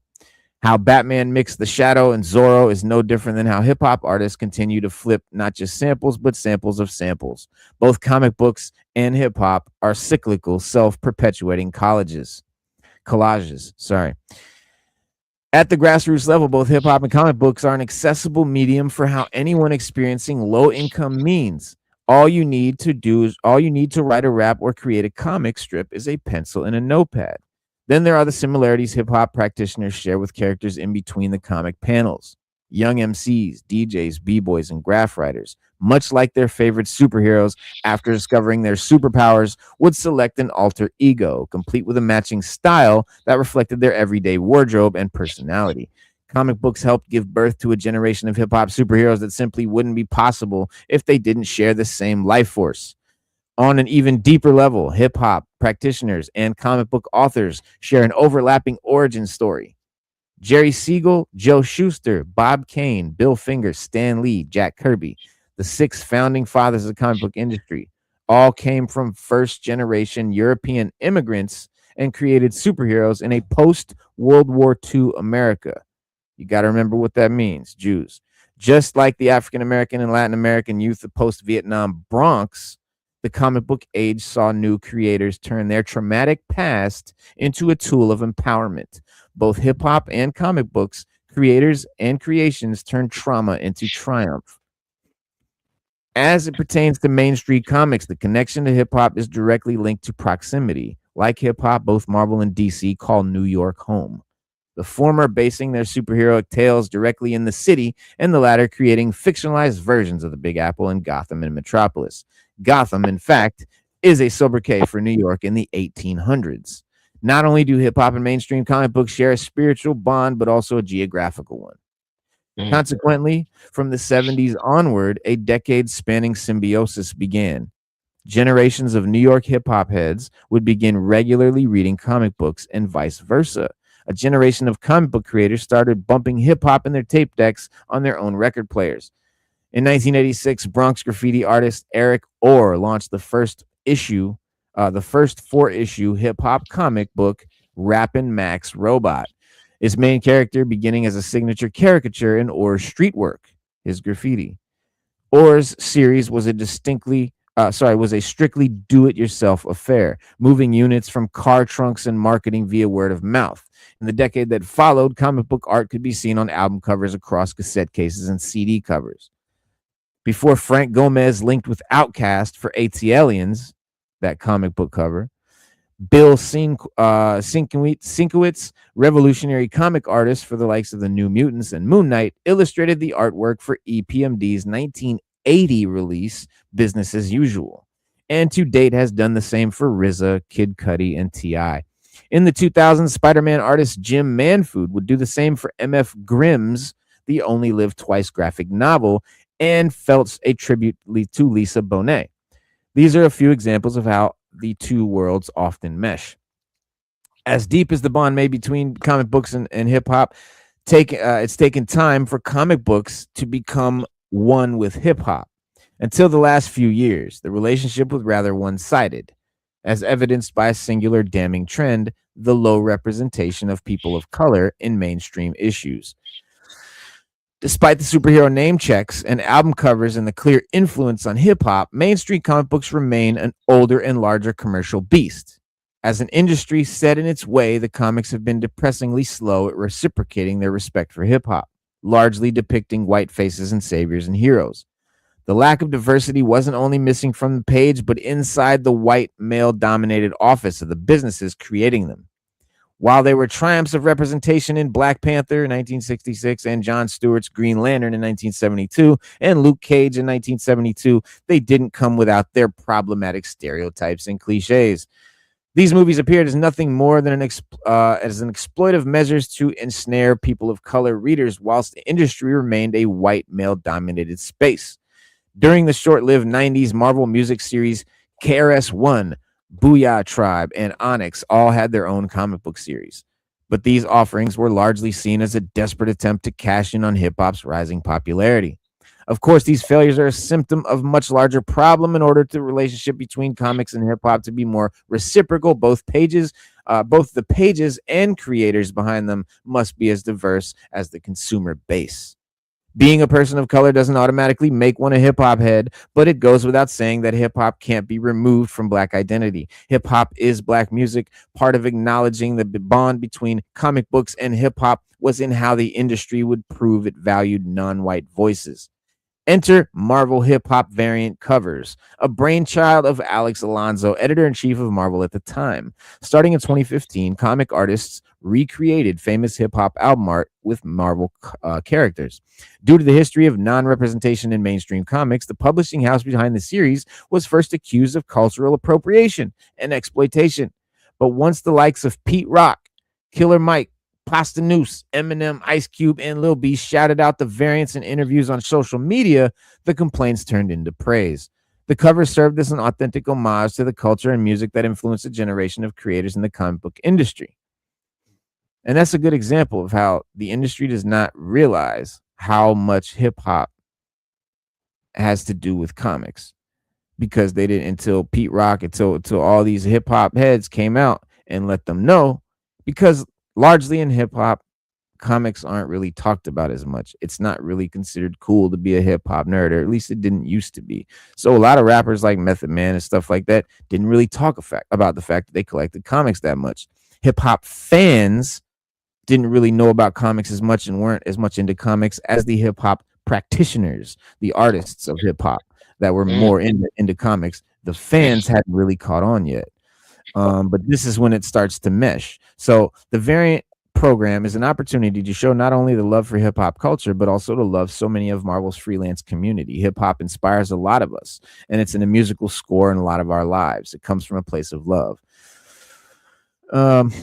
As representation on and behind the page started to increase, the intertwined industries began to snowball. In 2016, the now canceled Netflix series Luke Cage was set in Harlem and boasted mostly African American and Latin American cast. As an added bonus, each episode was named after a Gang Starr song. If you didn't know that, Luke Cage, the Netflix show, each episode is named after a Gang Starr track. A year later, Miss America, Marvel's first Latin American LGBTQ character to star in an ongoing series, hit newsstands, written and illustrated by Latin American LGBTQ novelist Gabby Rivera. 12 months later, Marvel's Black Panther was released in theaters, grossing more than $1 billion at the box office, complete with a Kendrick Lamar curated and executive produced soundtrack. In February, Black Panther took home 3 Academy Awards. In doing so, it became the first film in Marvel franchise to win an Oscar. 3 months prior, Spider-Man Into the Spider-Verse featuring Jordan is wearing a Biggie bumping Afro-Latino Miles Morales. Delighted audience of all ages, going in to win an Academy Award for Best Animated Picture. After the years of movie studios whitewashing superheroes, and broader public now sees hip-hop and comic books as intimately connected as one. It's important to note the comic book industry isn't just the big two, Marvel and DC, nor is it exclusively made up of superhero stories. In 2010, Professor John Jennings and Dr. Damian Duffy compiled and published Black Comics, a 176-page compilation of art and essays celebrating the thriving African-American independent comics community. For decades, the likes of Dawood Anyabwile and Eric Battle, Kenji Marshall, and Afua Richardson, among others, have been driving the demand for representation and cultural diversity celebration in the comics world. In 2018, Professor Jennings and Dr. Duffy published a sequel, Black Comics Returns. Another example of evolution in another example of evolution of the comic book industry's embrace on hip hop can be found in the groundbreaking Hip Hop Family Tree by Ed Piskor. You'll notice our background is the Ed Piskor cover with all the different characters, all the different rappers in comic book character form. Running from 2012 to 2016, the 12-issue series documented the hip-hop's early years from 1975 to 1985. Each issue focuses on seminal hip-hop artists, including Sugar Hill Gang, Africa Bambaataa, and Beastie Boys.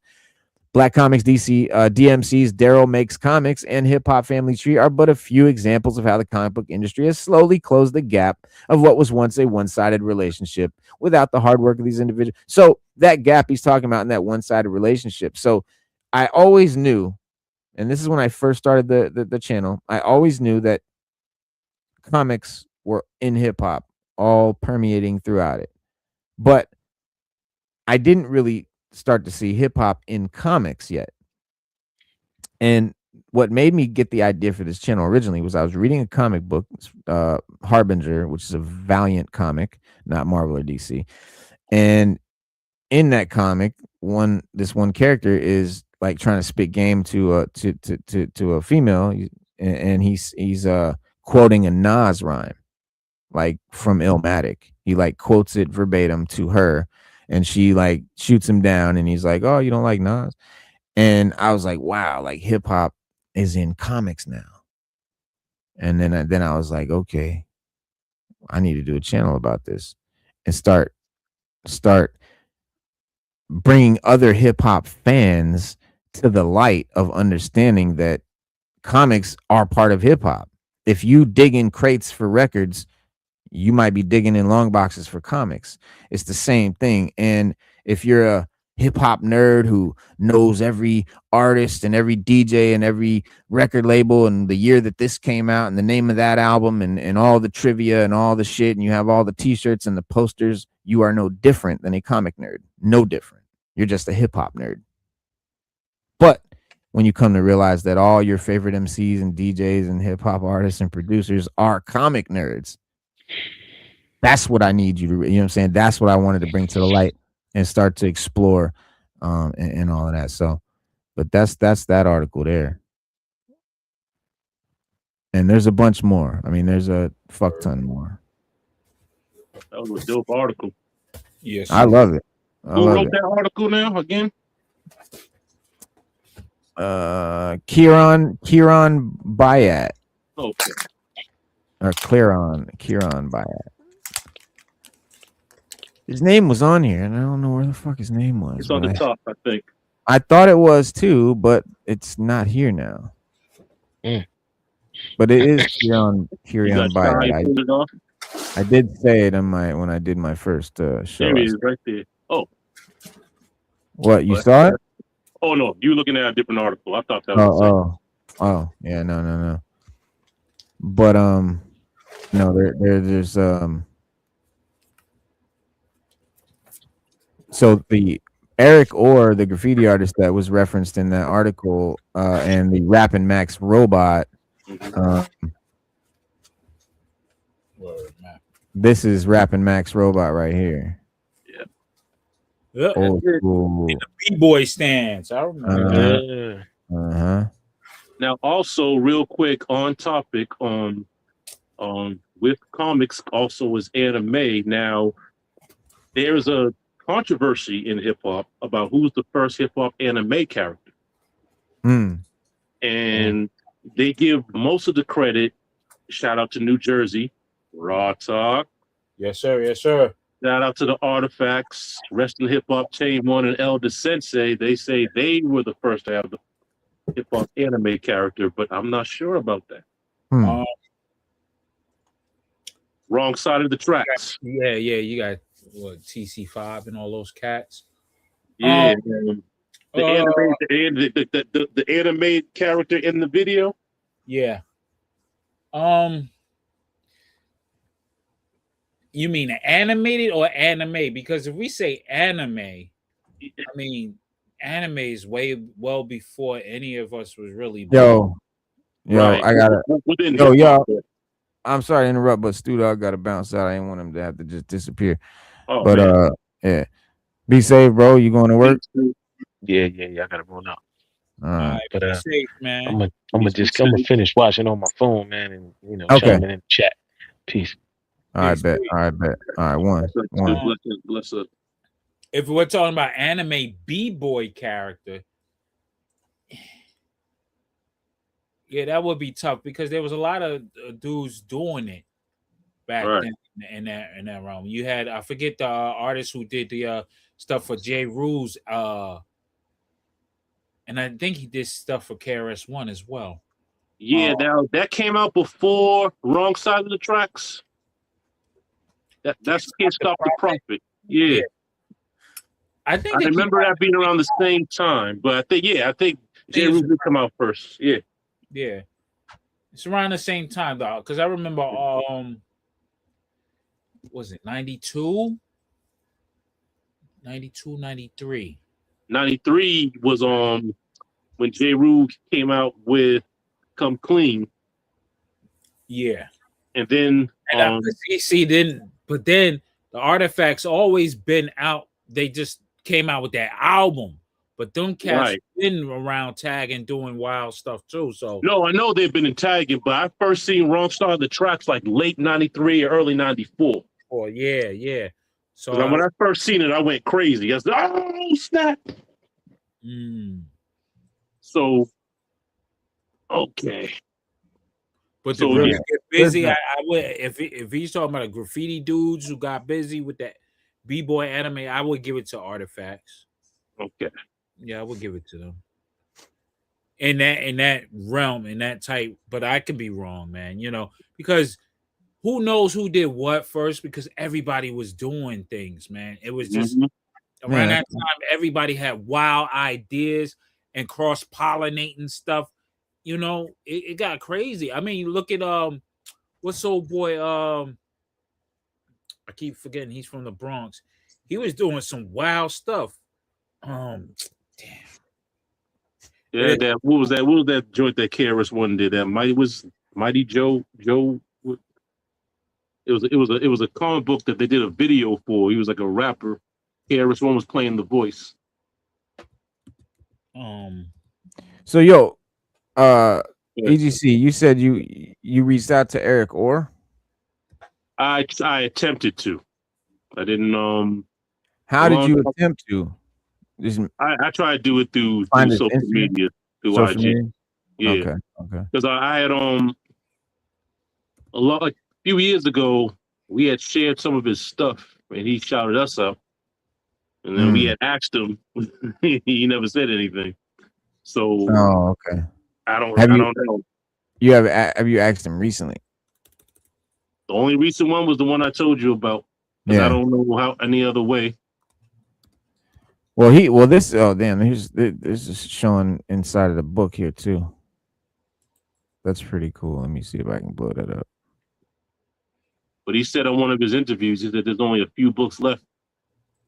Yeah, these. So he only and yeah, they didn't like publish them like widely. No. Like it was like a self-published, thing. It was like, they just like sold them Yeah, out the you trunk just put it kind of thing. together and Yep. Yep. But let me see if I can throw that cover up there so y'all can see it. But yeah, he's dope. And then Ed Piskor made the Hip Hop Family Tree comics, which Yep. basically are just comics that are literally about hip hop, specifically the birth and sort of evolution of it. And those But were dope that's too. I love yeah. those.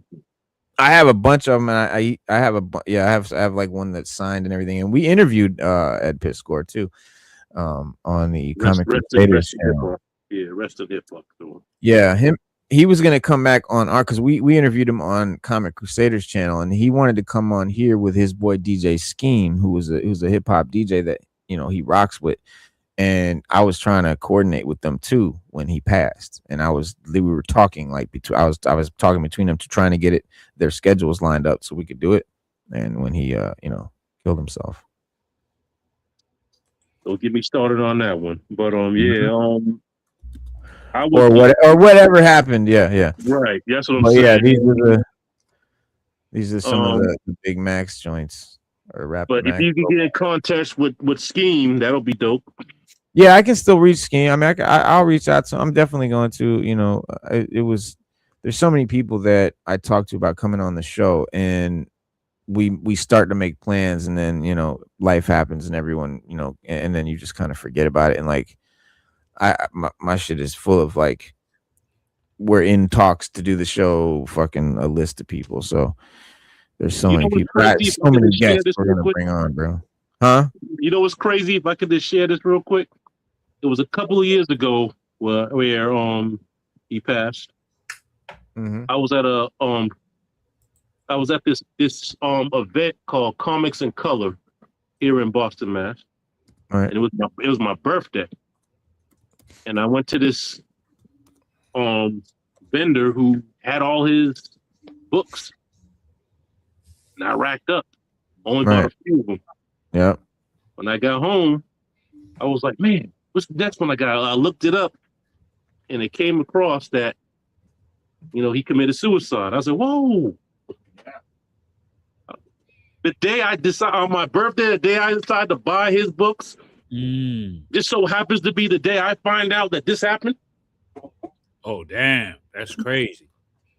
Because I was over there like, yo, man, someone got to interview him. Oh, that'll be dope. If he can be on Sixth Element of Hip Hop. Yeah, I was watching all that. And I'm like, yo. And I'm like, oh, snap. That's dope. So, yeah, that's why. That's crazy. Man, I'm trying to find them. Yeah, let me see. I got mine over here. Hold on. Let me see. But this is crazy because we had a guest on who made who did a Kickstarter, and it was a comic book called End of Zed about a hip hop. It's a hip hop comic where this alien robot crash lands like in the Bronx, and his first sort of introduction to human life is hip hop, and so that's sort of what he knows and shit. And it's like it reminds me very much of this, and I wonder how much his inspiration. I'm gonna have to talk to him about this because I didn't even think about that when he was on. Forgot all about Rapping Max Robot. That's the yes. So that's Ed Piskor's Hip Hop Family Tree. Is that the hardcover? Yeah. Nice. Yeah. There's a few hardcovers. That's a dope collection. Yeah, Right it's a real dope. Oh, that's a big joint. Yeah, that's dope. It's a big one. I just had the regular comic issues. Like, I have to do it up for this one because I've been trying to look for these for a long time.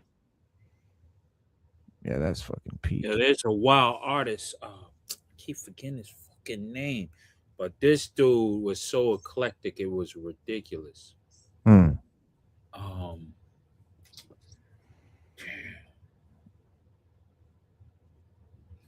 mind me. I'll have it before the end of the. All right.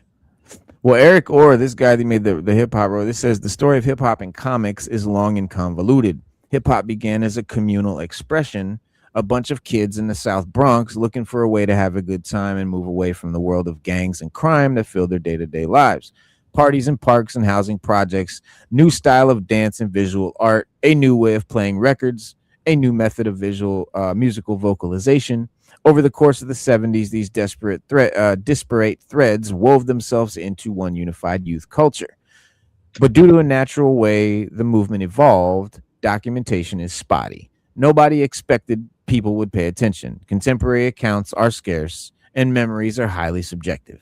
It's difficult to determine exactly all the details and make it into a linear history.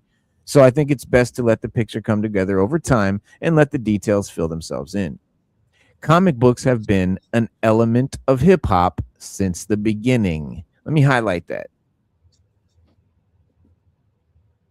Comic books have been an element of hip hop since the beginning. DJs, MCs, and breakers created fantastic identities as if they were themselves. Costume crime fighters, graffiti artists borrowed elements from the four-color fantasies they'd grown up reading. Flyers for parties and gigs utilized all manner of superheroic iconography. I remember like my first flyers were literally I Xeroxed like pictures from comics and I over the speech bubble and shit I would put the information for the show and shit. And I didn't even know about it. Yeah. So as the movement grew, this was in the 90s, as the movement grew beyond its original boundaries of New York City neighborhoods and rap records became an industry unto themselves, the bonds grew even stronger. Groups were pictured in exaggerated poses. Superlatives were affixed to artist names, and outlandish, colorful identities became a trademark of the burgeoning hip hop culture.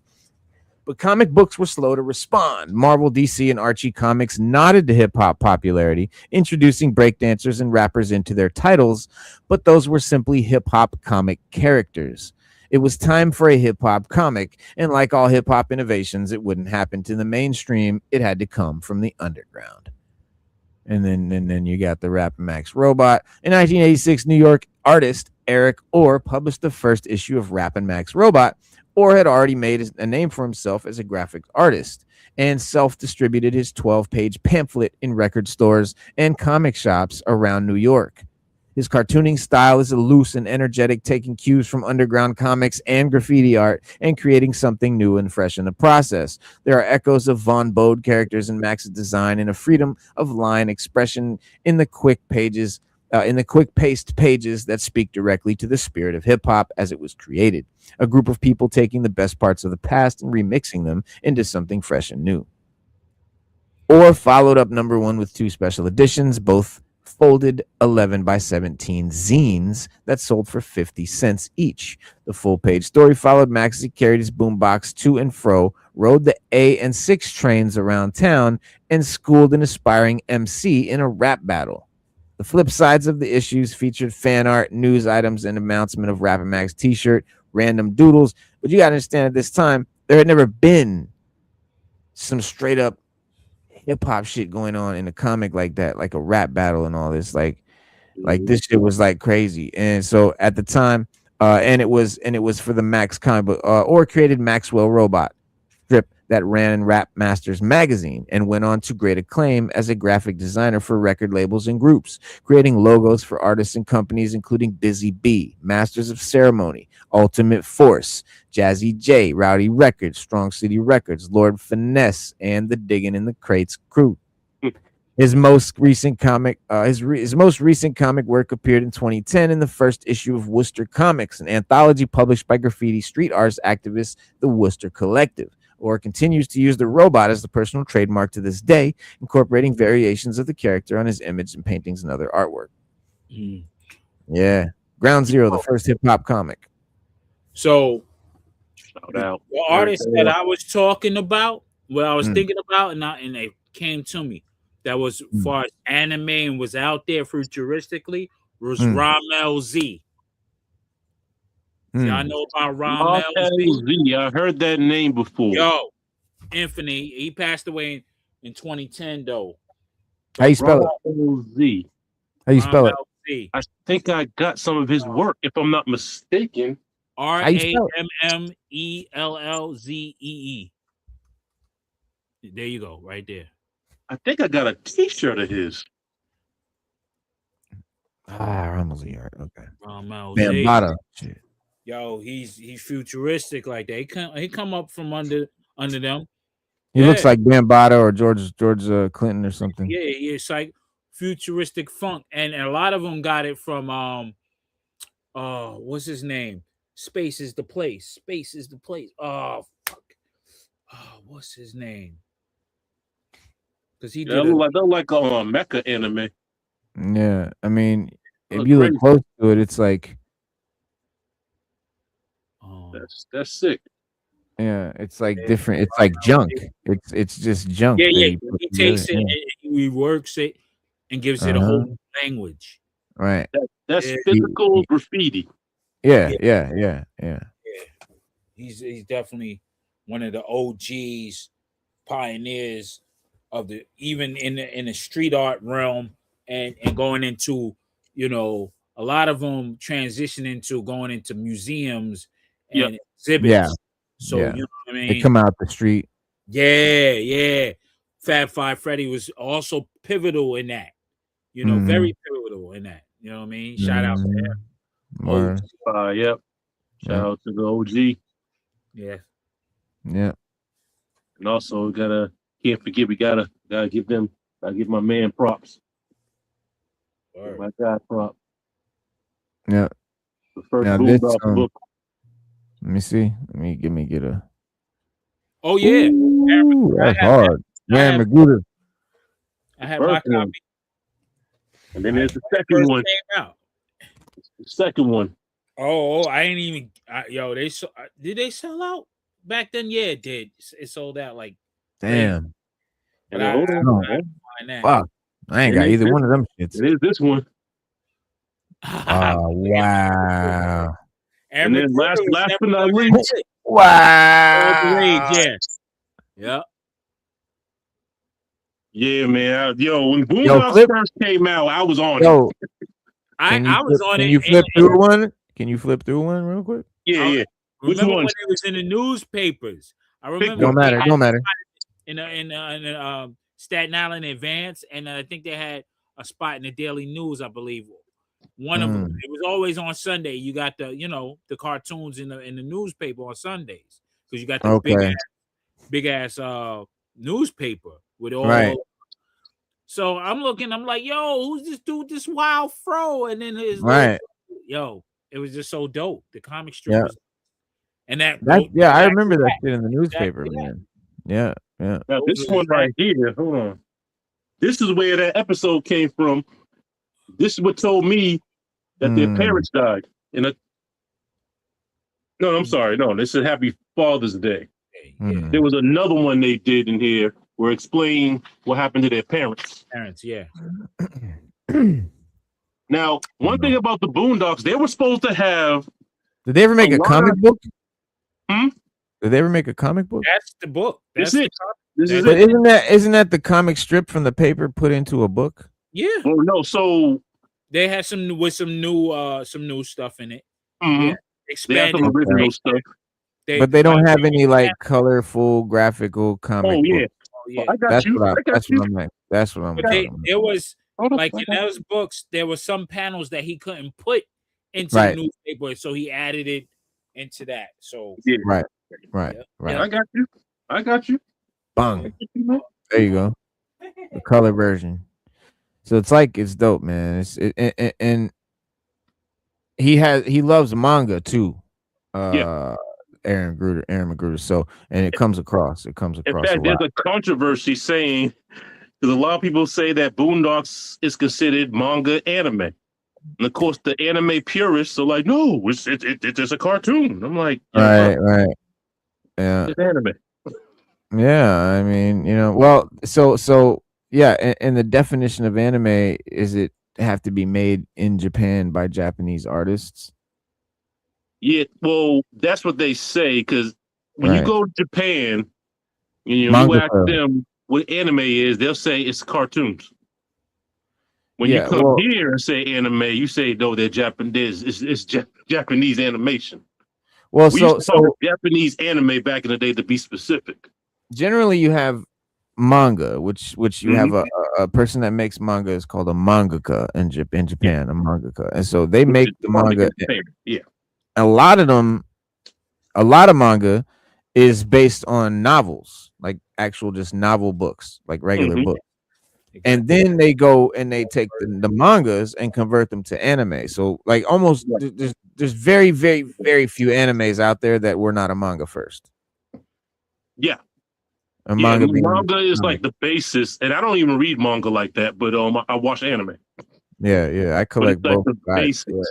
yeah. But It's well, here's it's what almost one kills me. to one. It's almost 1-to-1 too. Like when you read a Right. manga and you watch the anime, it's fucking verbatim. They leave Yeah. nothing out.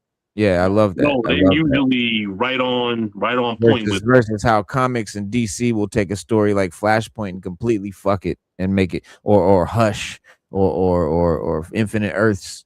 Like whenever they convert comics into anime, they always change it and fuck it up. But when you have animation, but when you take manga to anime, it's always perfect. It's always 1-to-1. Well, you know what's interesting though, because you have Donghua, which is Chinese animation, Yeah. and webtoons, which is Korean animation. So if you take something like Solo Leveling and it gets a Mm. Crunchyroll award, you don't hear any complaints. Yeah, well, a lot of Chinese anime is definitely part of the anime culture. So it doesn't. It's like so now your whole thing of it being Japanese is out the window. Right. And Donghua is like taking over. Yeah, no, Chinese anime is huge, and you go Lord to a of lot of Mysteries, if the y'all seen anime Lord of sites. Mysteries, oh my gosh. Yeah, yeah. Um, Or to be Hero X. I'll tell you what I'm reading right now. I'm just trying to, or what I'm watching right now, anime wise. Uh, Hell's Paradise. Oh, Sentenced to be a Hero. yep. One Punch Man, My Hero Academia. My favorite of all time though is Vinland Saga. We were just talking about that. I gotta finish that. Bro, it's so deep. If you watch the first season, it's the second season that makes you understand what that fucking movie's about. It's so deep, bro. It's the deepest shit I've ever seen. Blade of the Immortal, that's one of my favorites. Yep. Gotcha Yataka is amazing. A new one that's fucking incredible. If you haven't seen Gotcha Yataka, Gotcha Kuda, it's Gotcha amazing. Kuda. Yeah. Yep. I'm on the last episode. I haven't finished it yet. Yeah. Well, my other favorite is Tokyo Ghoul. Tokyo Ghoul. Haven't seen it, heard about it. It's Sakamoto Days is like my favorite right now. Peak. Sakamoto Days is incredible. Yep. What else I like? Yet to be Hero X. Ranking of Kings is slept on. Ranking the Kings is that's a real good one. I don't think I know it. Yeah, that you should check it out. The one I'm watching now was the Darwin incident. And that's on Amazon. That got my attention. You ever go on 9 Anime TV? No, I'm not hip. What was that? All right, go to number 9 anime TV.to and your life is changed. Every single anime from Chinese to Korean to Japanese, it's all there for you, bro. Free. And I mean every single fucking one you can imagine. 9 Anime TV. Obscure shit. Oh, it came right up for me. Okay. Yeah, obscure shit. Just search one. Oh, they want me to get a nickname? All right. Yeah, I haven't. It's been a long time since I don't even sign anymore. I just go to the website. You don't have to sign in or anything. Just watch. You can just watch it. You don't like memberships. You don't have to do all that. Yeah. Just watch. It's just free. You don't have to sign up or anything. That's what I'm saying. Anybody can go to it right now and just watch it. Okay, so on your computer. All right. On your computer. Okay, I'll figure out a way to put it on the big screen. All right. Oh, yeah, I always hook my HDMI cable to my tower to my TV. Yeah. Good looking at. I appreciate that information. Writer. Yeah. Whoa. Now, Season 2. Hip Hop Family Tree. There's Bambaataa. Yep. And you got Run DMC. And the one with salt and pepper on it, they done sold out. What? Yep, I think I have that can't one. find it. I can't. If Salt I and pepper. I might hip hop. Salt and pepper. What happened to them? No. So Yeah, they're on there. yeah, Big Book 4. I got 1, 2, and 3. So Big Book 4 had salt and pepper on the front. Wow. Yeah. And they sold out. I was like, doggone it. So they got, I mean, look, that's top right, top left corner. You got Queen Latifah. Then you got below her Kid and Play. Mm-hmm. Below them, you got Doom, MF Doom. Yep, I see Doom. And you got the Fat Boys. They have the omnibus for $50. Yeah, like Slave. Yeah, Bambaata's up there. You even got Ghetto Boys is up there. Slick Rick, Biggie, Flavor Flav, Tupac is in the bottom right corner. I see my man right from Hey, you can get that crisscross. Crisscross at the bottom. Salt and pepper. Salt and pepper right there in the middle, like kind of up right? in the middle. That's the one you need, the paperback one. No, I want the hardcover. Oh, okay. Yeah. You got Russell Simmons there. I see. Yeah. NWA. Eric Heavy B. D. and Rakim. Kanye right in the middle. Got Tupac. Yeah, Rick Rubin below him. I think that's Rick Rubin below Kanye at the bottom. LL next to him. Heavy on the D. left. Yep, Chuck D and Flav. Yeah. Snoop Dogg, fucking NWA, whatever. Fat Boys. Whole crew. Jazzy Jeff. Oh, that's not Jazzy Jeff. MC Hammer. That's Hammer.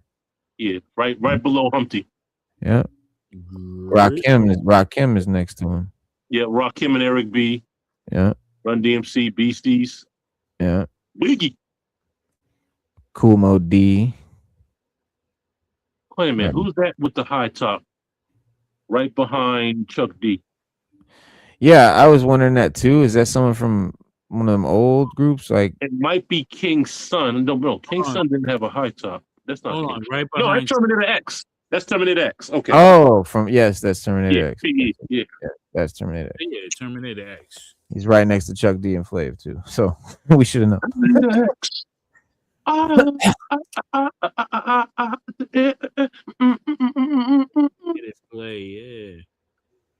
Wait, who's the dude? He's next to Queen Latifah.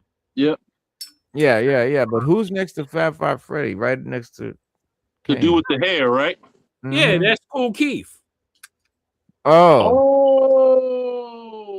Kool Keith. That's Black Elvis. Okay, Black Elvis, right? Okay. Wow. I got that album too. That who's to do with the mask though? I'm confused. Blowfly. That's Blowfly. Blowfly. Oh, they put Blowfly in there. Okay. Blowfly. Okay. They went OG.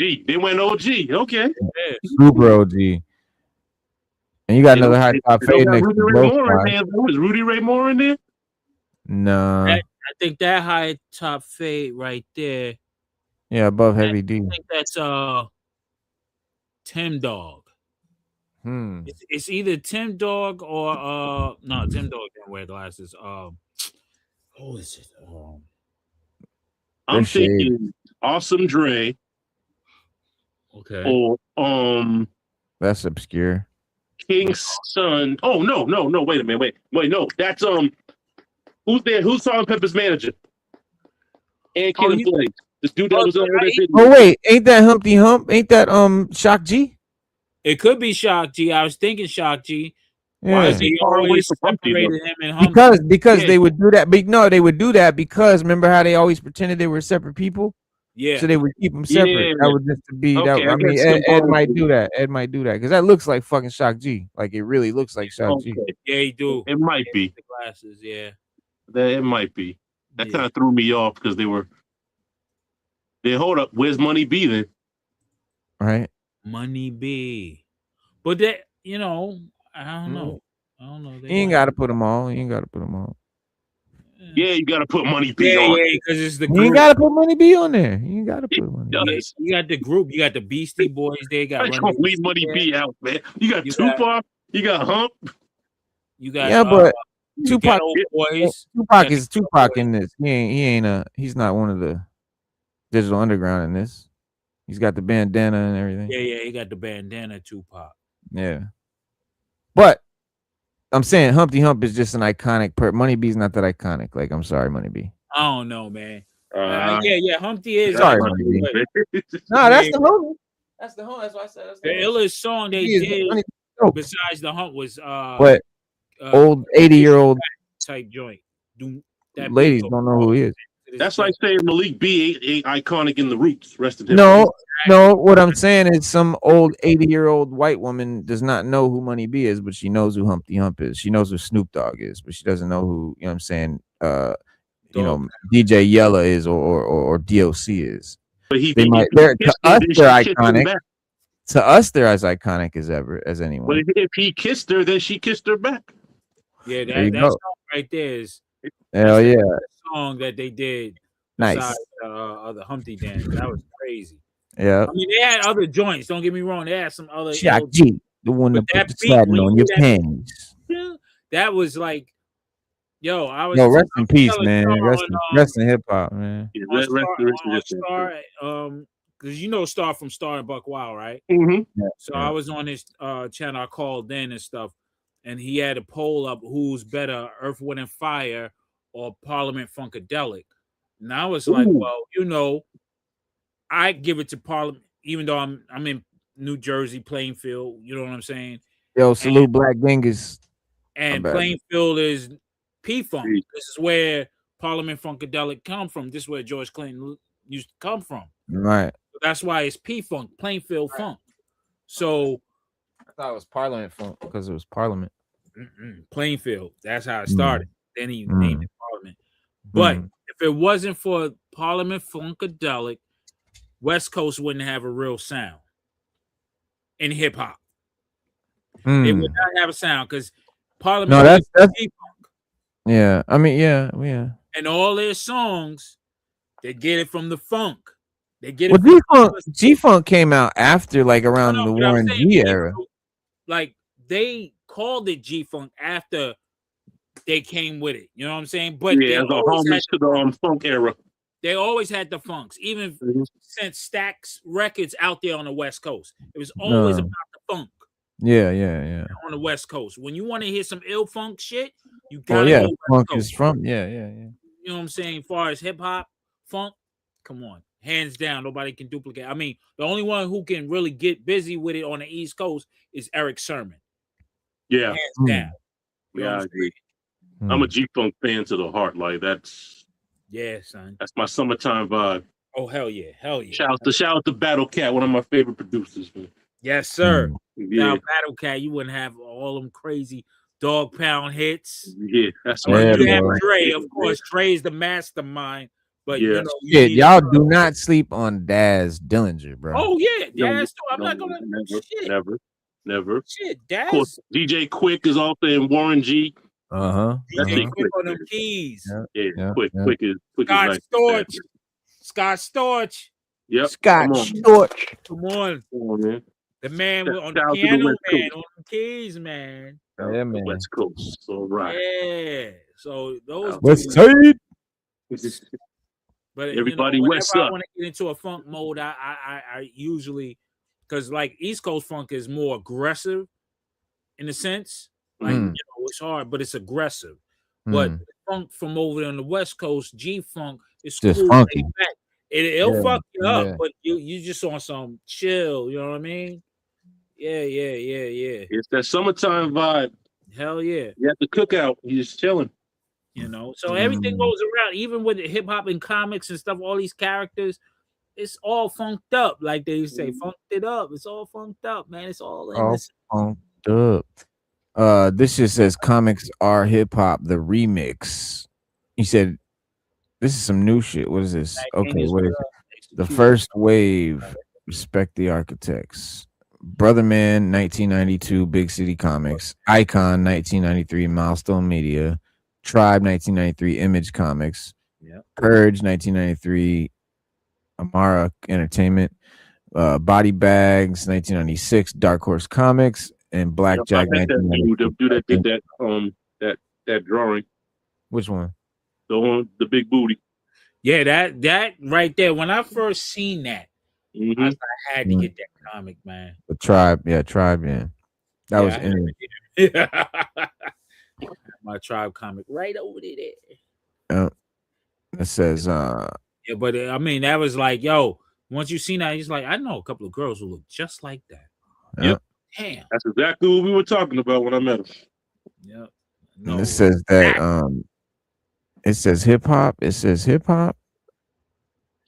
Marginalized. It says blah, blah, blah. I think it's a fair comparison. Creators of what would become the basis of superhero mythology came from impoverished and marginalized first generation immigrants whose hopes and dreams manifested in these new literary beings, which inspired generations, kind of like hip hop. Oh, he's talking about Jack Kirby and Stan Lee and Siegel and Schuster and Bill Kane and Finger. That's who made Superman, Batman, Spider-Man, and everybody in the Avengers and all that. Also, both comics and hip hop were and still are to an extent considered cheaply produced, lowbrow entertainment before they achieved economic success and cultural relevance. They both still carry that in their DNA. Comics are an integral component to hip hop. The essence of hip hop is dual consciousness. Daryl McDaniels famously said that DMC was his Superman persona. Zedi Ibrahim, a daughter of South Africa, takes the name Jean Grey as her hip hop secret identity. Y'all know Jean Grey. Sick. Oh yeah. Grandmaster. Shout out Jean Grey. Grandmaster Flash and the Furious Five dressed like ghetto superheroes. The Soul Sonic Force took the Afrofuturistic comic book stylings of Parliament Funkadelic to another dimension of peace, unity, and having fun. The Wu-Tang Clan is basically the hip-hop Avengers. The first major hip-hop release, Rapper's Delight by the Sugar Hill Gang, name drops Superman. The Souls of Mischief name dropped Colossus and Magneto in their debut cut, Let 'Em Know. Shout out to Souls of Mischief. And the West Coast hip hop. Of course, Last Emperor's Secret Wars, self-explanatory. Last Emperor, that was my joint. Now, so they go, they do this little thing, right? And they show this little thing, and it shows these. It says Brother Man and Icon and these things. That was the first wave. Respect the architects, right? Paving the way. The next little section shows the crossover, strictly underground funk. You got Bloodshot, Crisscross. You got Niobe, She Is Life, and Niobe is dope. If y'all ain't know nothing by Niobe, it's fucking sick. Bitterroot, Sanford Green, Bitterroot is amazing. Tech Jacket, Genius, and Noble. Understanding the history of comics is critical in making new and interesting material. Robert Kirkman's Secret History of Comics series would be required viewing in my class, especially the Milestone episode. So yes, Robert Kirkman, Secret History of Comics. If you haven't seen this documentary, it's amazing. I think it's on Amazon. If not, I think it's on Amazon. That episode, the Milestone episode, clearly illustrates the emergence of hip hop was a direct influence on the rise of the Black comics movement. Hip hop created a larger than life musical superheroes that gave hope to a generation. Hip hop gave the oppressed a voice that would resonate across the globe, a voice that, despite the best efforts, cannot be silenced. The reason why the Black comics movement is called such is because is because of the creator, not the creation. The creator will define the creation. No matter how inclusive the content, the fact alone that we create makes whatever we do political. So I say lean into it, not in the same sense that your creation is identified of Blackness, which is extremely diverse anyway, but in the sense that being proud that you as a Black creator are making work that hopefully changes and entices whatever audience you're attempting to reach. And then the next section here says the celebrities, they came to party. And right here you have DMC, Daryl Makes Comics. You got Method Man, Grand Central Publishing. You got Ghostface Killer has his Black Mass Studios. Killer Kevin Gray Volek. What is that? Gray Wolf? Kevin Gray. Kevin Gray. I don't know who that is. Marvel Entertainment. I don't know who that is. I can't read it. It's real weird. Real fucked up. Erica Alexander, Tony Puria, Dark Horse Comics, and Reginald Hewden, Marvel Entertainment. That's the thing. The artists, the writers, the creators of Black comics are walking legends. In their own way, each of them has changed the game. They showed us that Black stories matter and and that independently, Black folks can create dope-ass concepts on par, in many cases, better than anything that the corporate two could come up with. They are the reason that Blade kicked off in the modern superhero film. They are the reason that Jon Stewart became the Green Lantern for a generation. And they are the reason that Marvel hired Christopher Priest to set the stage for Black Panther's ascension to probably the most anticipated movie of the year. Best believe DC and Marvel was checking out what was going on, what all the other creators and more brought to the table, and knew they had to step their game up. Planet Rock, can y'all get funky? Ashana the Wise Spider, the Were Spider, Webway Comics, does that say Boricua? I don't know. I can't read it. Exo, the Legend of Wild Williams, Iretti, Comics Republic, Johans, and Brody's Law, Pulp Theater. Each of these titles, each of these inspired me to create the Horseman and so Black Lightning. Okay, so as you anticipate the release of Black Panther next month and check out Black Lightning on Tuesday, support the brothers and sisters creating our heroes outside of the corporate too. The labels, what set you claiming? And these are just different indie comics that I can't read the names of, but the point is made.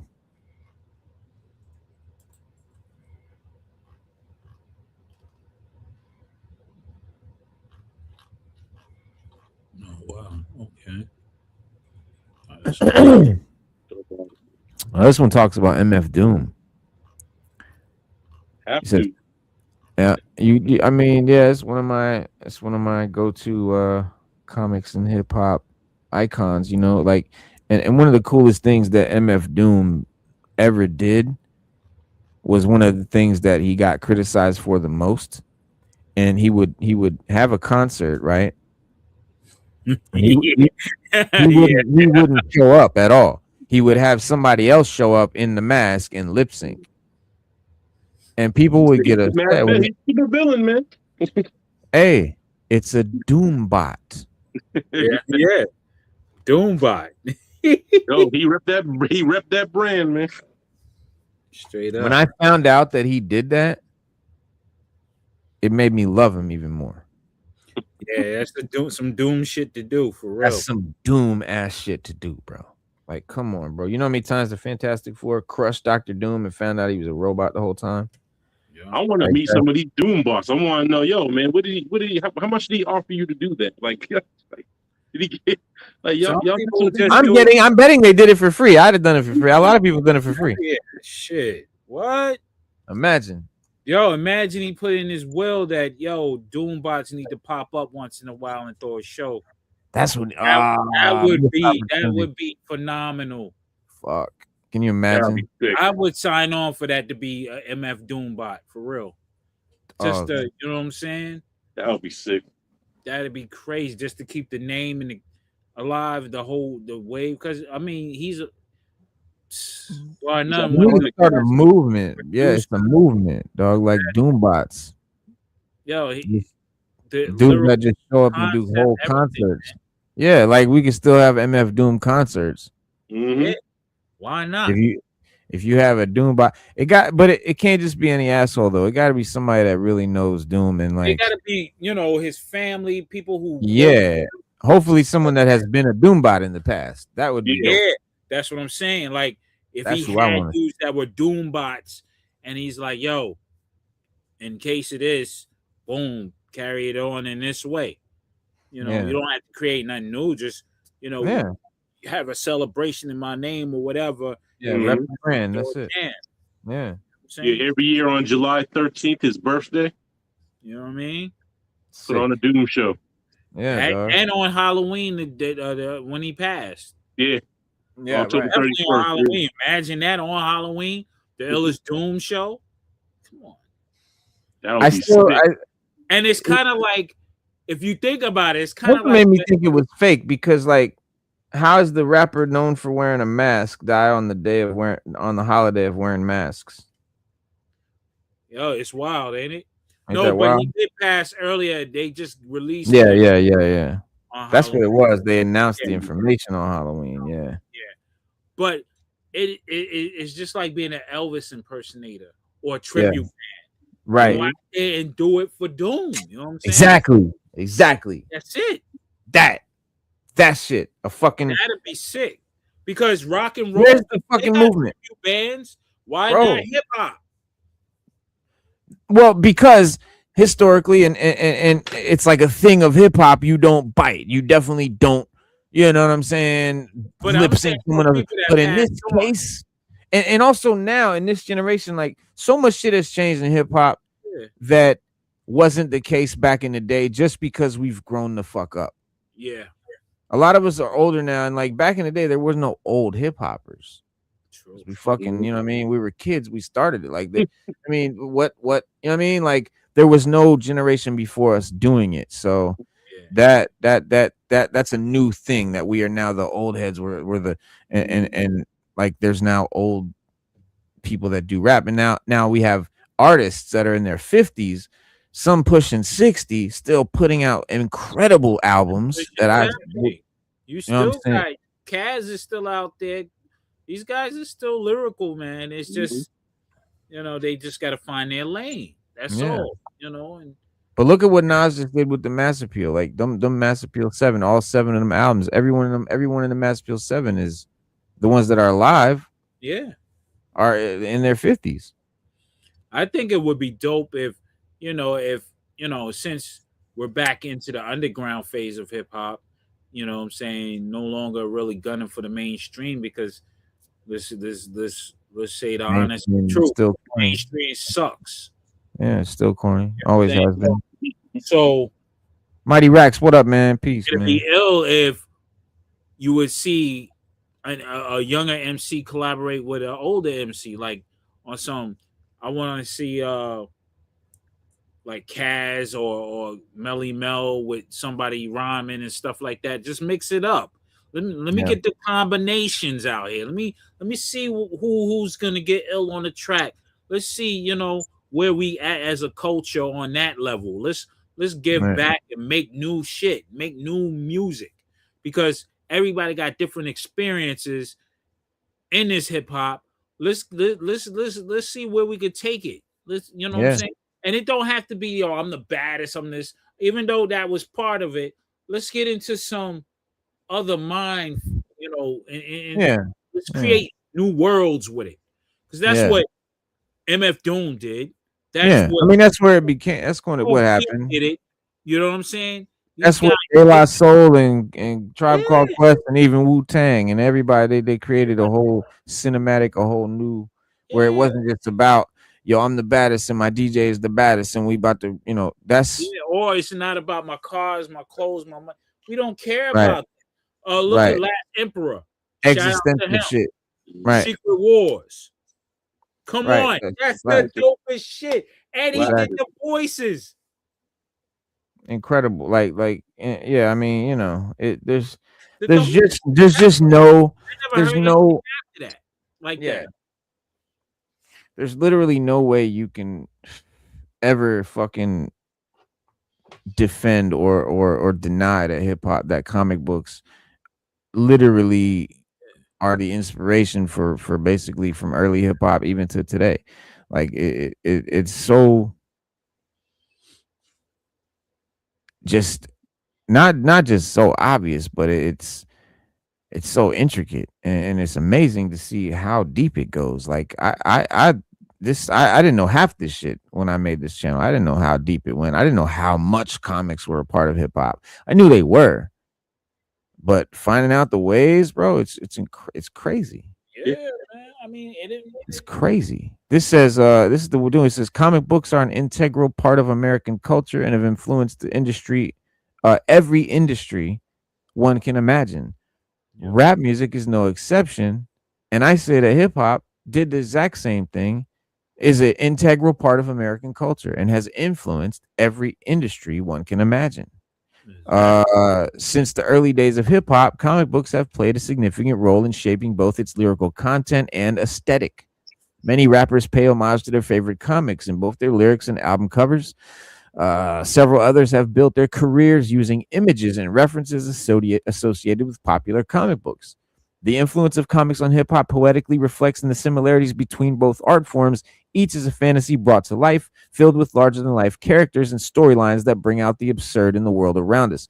Comics and rap are both forms of artistic expression that transcend language and cultural barriers to communicate universal ideas to a wide variety of audiences. Both forms rely heavily on the manipulation of language and imagery to convey messages in a way that's entertaining, thought provoking, and ultimately effective. So it's no wonder that rap artists through these ages have been so obsessed with comic books. Their creativity was fostered by these narratives. For many of them, growing up in difficult environments among gang violence, poverty, comic books represented aspiration and departure from the real into the fantastical, where anything is possible. Thus, we think about Grandmaster Flash and how his name matches the Flash and the DC superhero, or we think about MF Doom and how his name matches the Fantastic Four's villain. We must realize that these are not coincidences. The former's track Super Rappin' and the way they later called themselves Villain are homages to comic books and the characters and the narratives that inspire them. In fact, Doom's album Mad Villainy contains several samples from cartoons and references to comics. And he was not the only one. Ghostface Killer's concept album, 12 Reasons to Die, was based on the comic book with the same name, hanging on my wall. His debut album was called Iron Man, after the superhero too. The list never. Oh, let's not forget. The Supreme Clientele album has the Iron Man cartoon track. The theme. Don't it makes you feel it's a cool exec with the heart of steel. Man, just so afraid. It is Iron Man.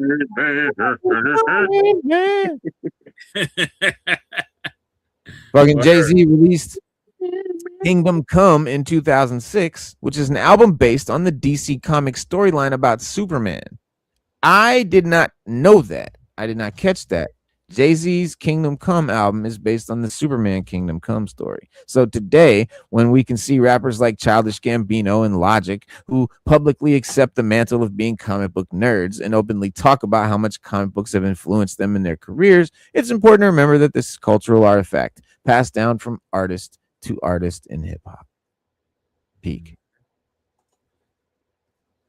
Yeah. Telling you, man. It's all connected. It's all connected. It's all intertwined. Just ice. Just ice back to the old school. Yeah. That's a classic. That's a hip hop cover. I mean, that's a comic. So let me see. Crafting a story of his Long Beach upbringing was Vince Staples, who released Limbo Beach in 2021 with illustrations from Buster Moody. Oh, you know what this is talking about? Hold on, let me go back up here. Oh, okay. So this is new shit. This just came out. This is 2023. All those articles we've been reading are from the 2010s so far. This is 2023. It says in 2023, hip hop's comic book representation has come full circle, and contemporary rappers are positioning themselves as heroic figures from graphic novels and animated visuals rather. Last year, to promote his LP Heroes and Villains, super producer Metro Boomin went superhuman for the comic book inspired art for the project. Some cover art, including his star-studded guest features. I tried really hard to get Metro Boomin's attention and get him on this show because he put out an album called Heroes and Villains. It was all superhero comic covers and shit like that. And I, wanted to interview him and shit, but he never even saw my messages and shit. So, but that's an example of a new hip hop artist. Like a lot of these examples have been the 90s and 80s, but this is someone who's just last year, a couple years ago, whatever. Is he the one that wears the mask? Metro Boomin. Yeah, Let's on have a look. IG. He has a comic book and a album out.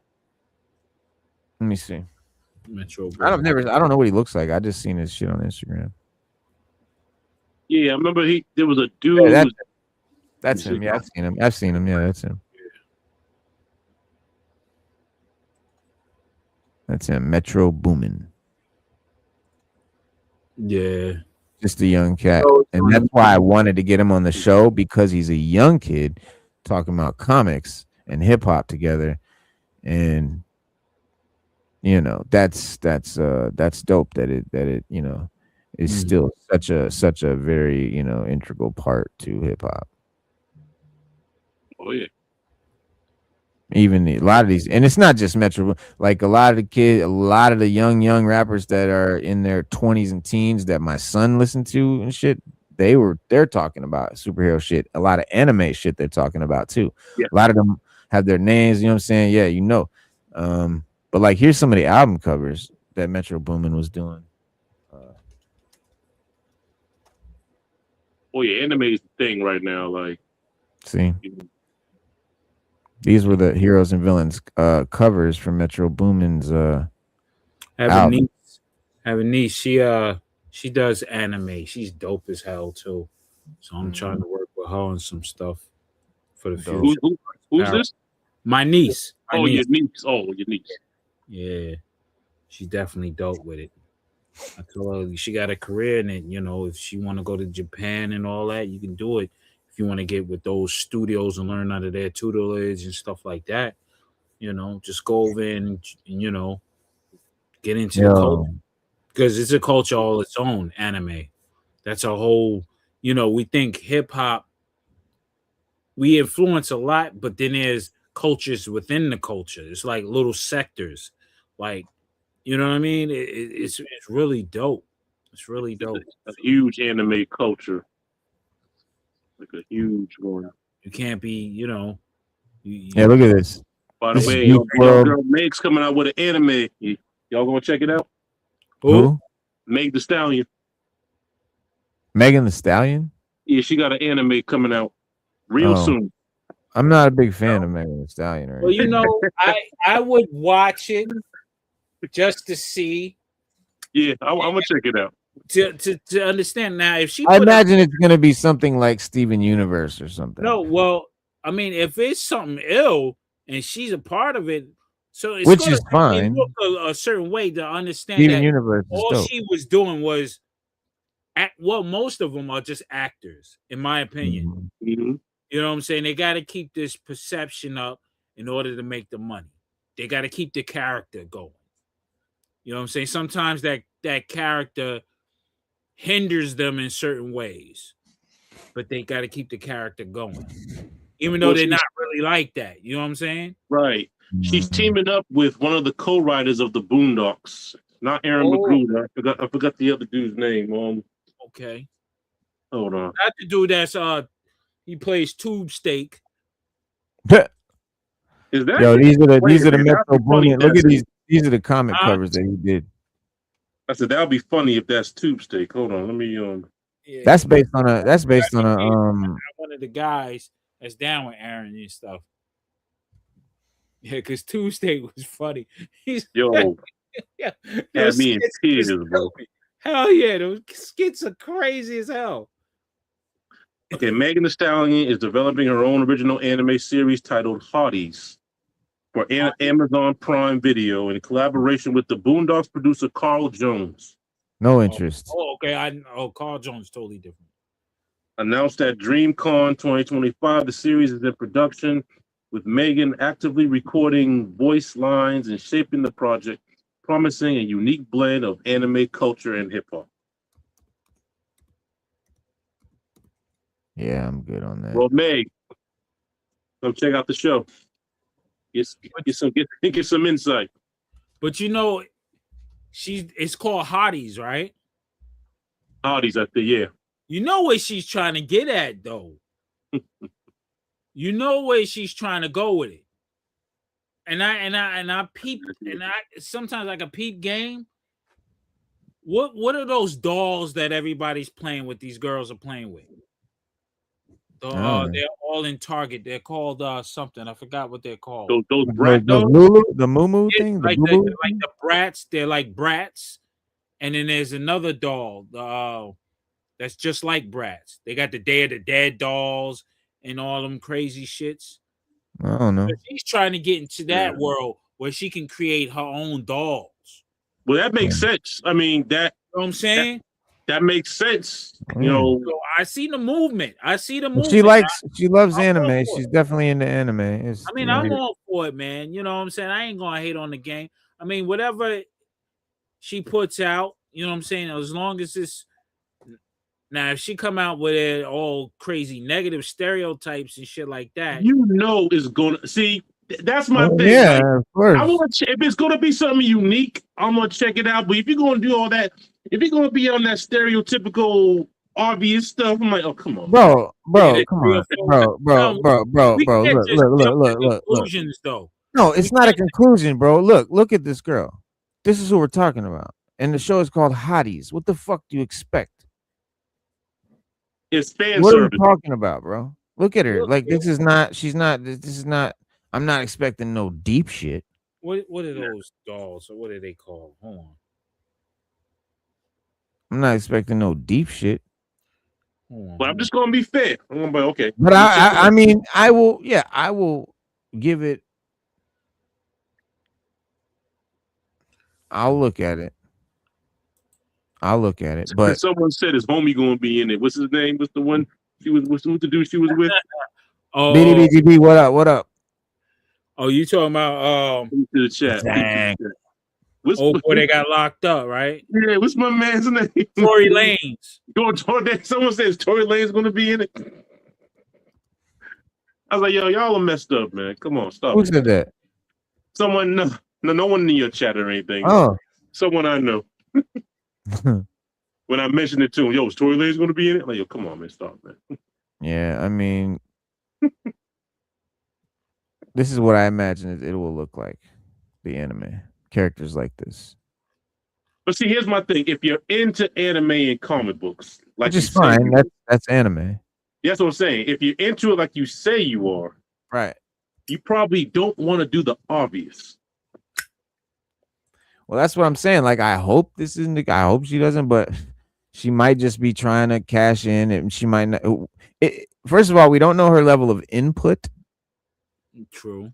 When you have celebrities with anything that's not their main thing, it could just be their publicist having a team make it and put her name on it. But you know, her level of input might not be all that. And we don't know what. I mean, I don't know shit about what her tastes are. You know what I mean? What kind of anime does she watch? Do you guys know? Moon. She says Sailor Moon. She likes Attack on Titans. Well, I mean, if she likes all these, like it says she likes One Piece. Oh, Monster High. But she does a lot of cosplay, and she's doing like Soul Eater, which is a great anime. She does a lot of cosplay of a lot of really good animes, but I don't know if she really watches them or not. Yeah, shout out to my brother Galactic Protein. He's one of my co-hosts on the Triverse podcast, and because he has a thing where he believes these celebrities aren't really into anime. He said they're fronting. And when you mention cosplay, yeah, it's easy for a girl like Meg to do cosplay, right? Because she's pretty and act like she's in good the body. anime. Yeah, if you have a good body and you're pretty and you do cosplay, and then you're going to start attracting all these fans that are into the characters you're dressing as. You're just doing it because it's cute. But the fans of those characters are now hitting you up, and now you can't disappoint those fans. So you got to be like, oh, yeah, I love fucking Sailor Moon or whatever. So you don't know. So when I was talking about she's naming popular anime, like she's naming the obvious ones that are getting rewards, they're being talked about on the news. I'm one of the ones that say, yo, give her a chance. I think she might be into it. Yeah. But it's easy to believe, like, yo, she front. I'd rather what see you gonna say, you know what I'm saying? Because I'm thinking on the action figure tip, on the toy and marketing and merchandise. Mm-hmm. You know what I'm saying? Like Monster High is a big thing. That's those are the dolls I was talking about. The Monster High dolls. Those dolls. Oh yeah. People collect those shits heavy, and they're kind of like an anime, but they're geared towards monsters and stuff. kind of like it. It's not anime, but it's in between. There you go. Right. It's cutesy. It's, you know what I mean? Like So Bratz. maybe aiming towards something like that. Yeah. Oh, those things. Okay. Yes, to make some Yeah, bread. yeah. You know what I'm saying? Because, technically her music career is done. Right. Mm. It's done. You Well- haven't heard her drop anything monumental or anything, you know what I'm saying? So, and nobody's really checking for her like that anymore, like that. She could drop a song at any time though, but She's dope. She's No. an artist. but here's the thing that artists have figured out: there's really no more money in music anymore. Like the money is in the other shit. Streaming is what? They're not even getting paid really on streaming. They're not. Now artists like Nas and shit are selling their albums for like $250 a piece. And that's how they make their money. You sell 10,000 albums at $250 a piece. You know what I'm saying? You made some money. So it's not. But if you sell CDs, they were only making a penny on a CD, right, or whatever, $1 at the most. So 5 cents to 25 cents.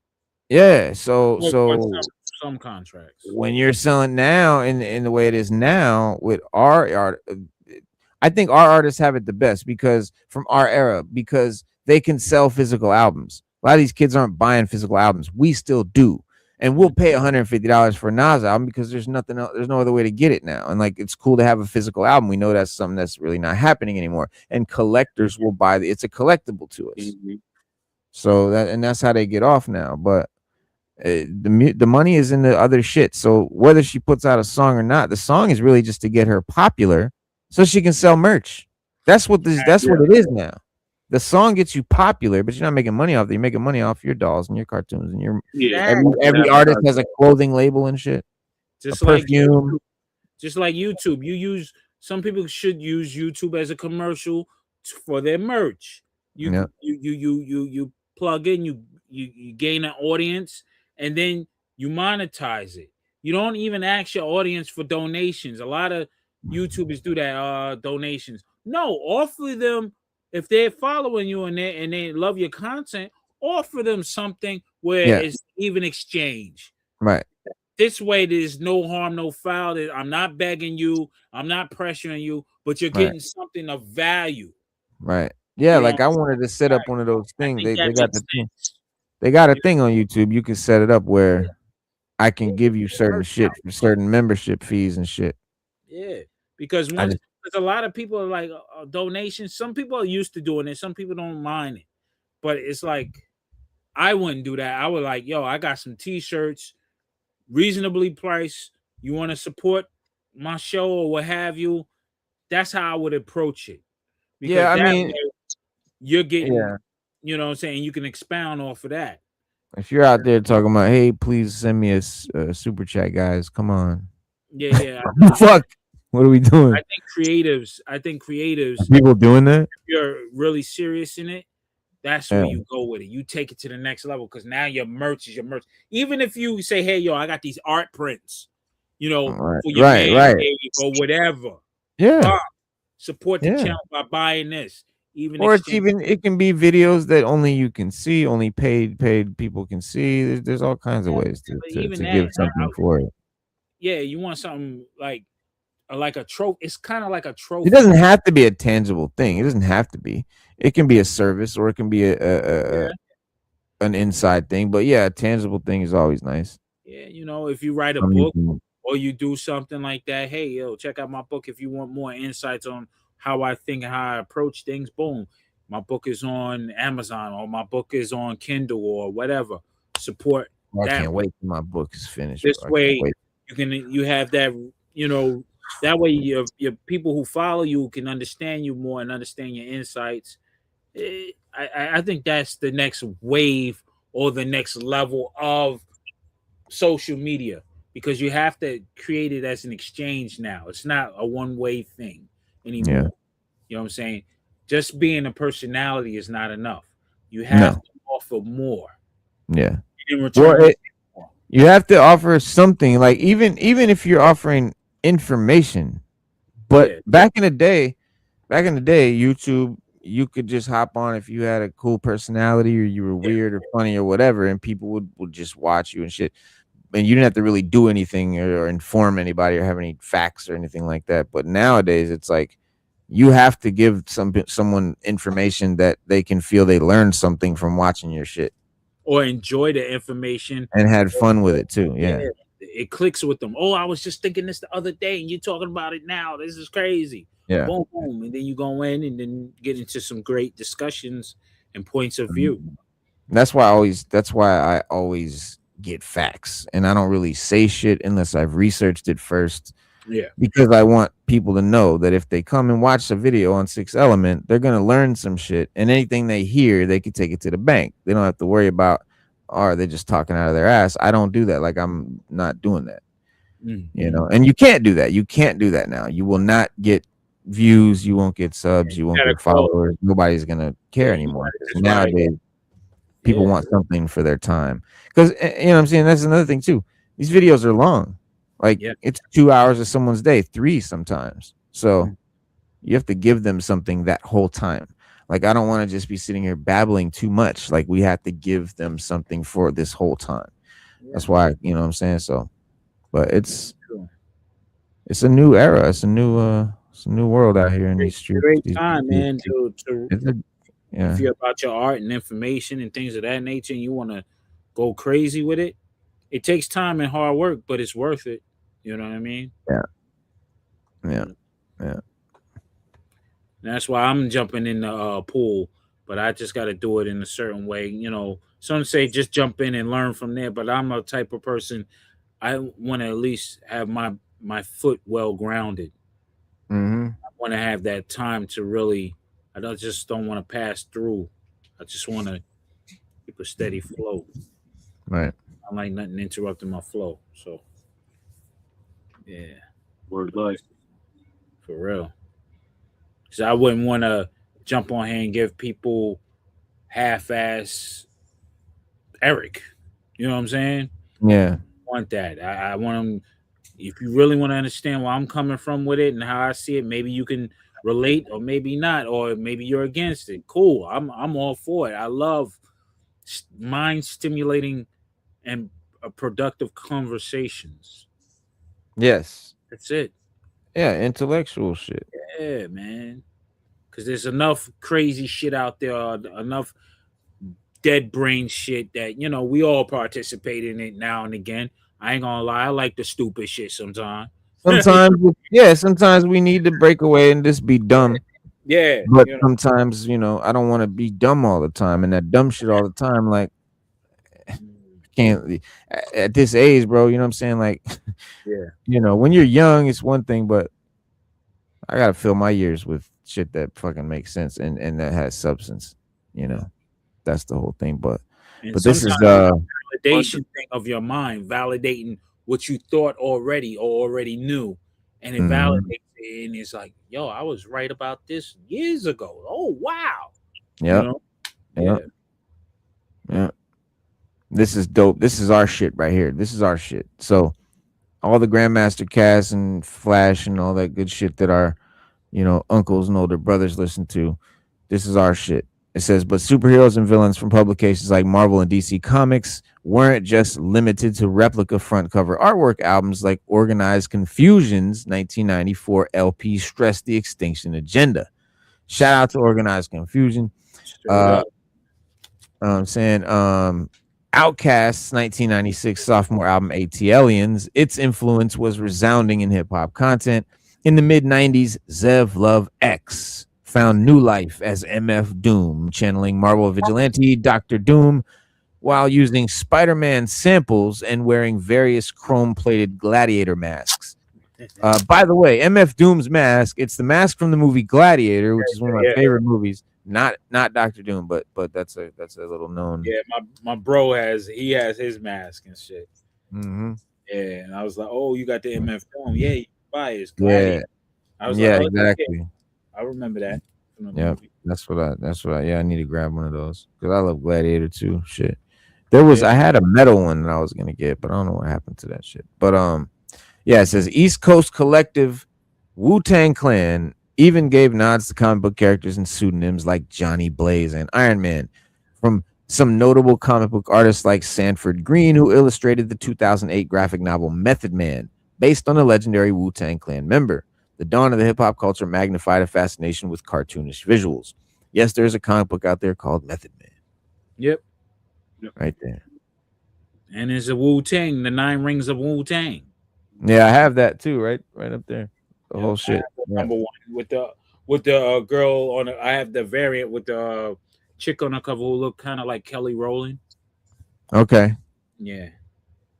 I forget which ones I got. I got a few, and then I got Hold on.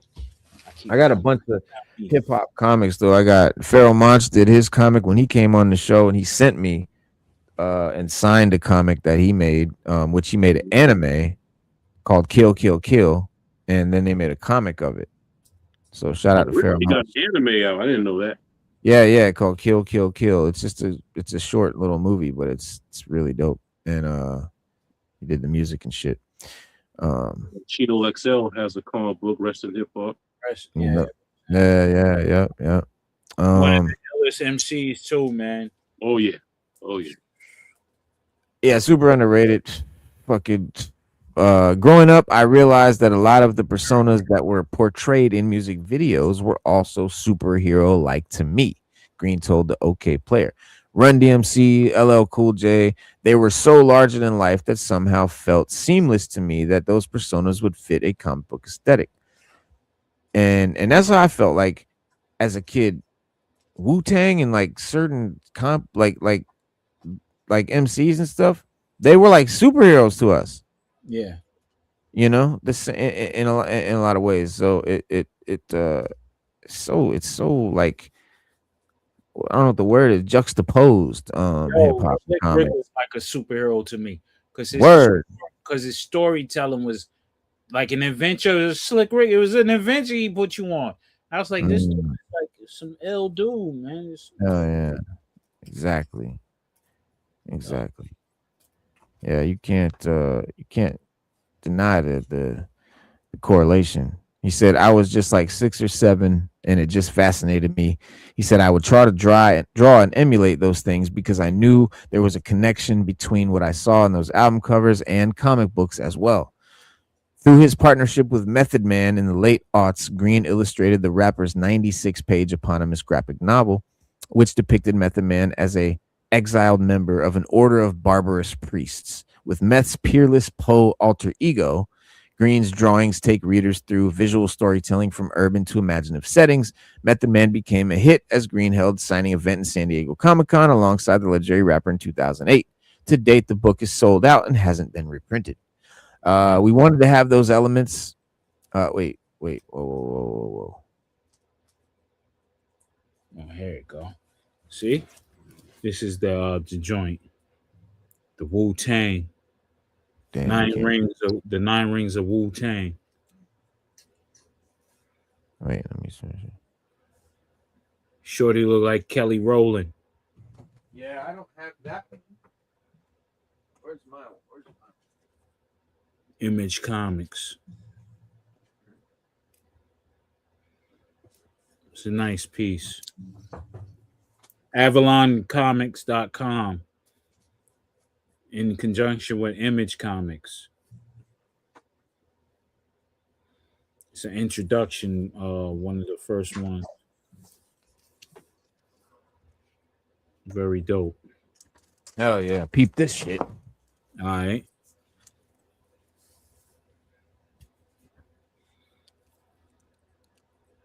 Oh, nice. Yeah.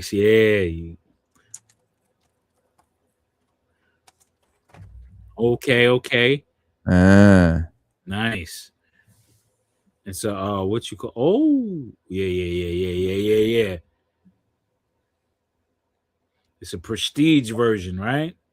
This is prestige format, they call it, right? Yeah, it's damn, it's not saying what issues. Let me see. I forget how many issues it is. But yeah, it's like a like a graphic novel trade paperback compilation of issues. Dope. Trying to find my other. Gotta find my other comics. I have just some individual ones too. Yeah. All my comics are buried under toy boxes right now. Boxes from toys. That's why I can't really get at them. This is chapter 5, so I'm guessing it's issue 1 through 5. Okay.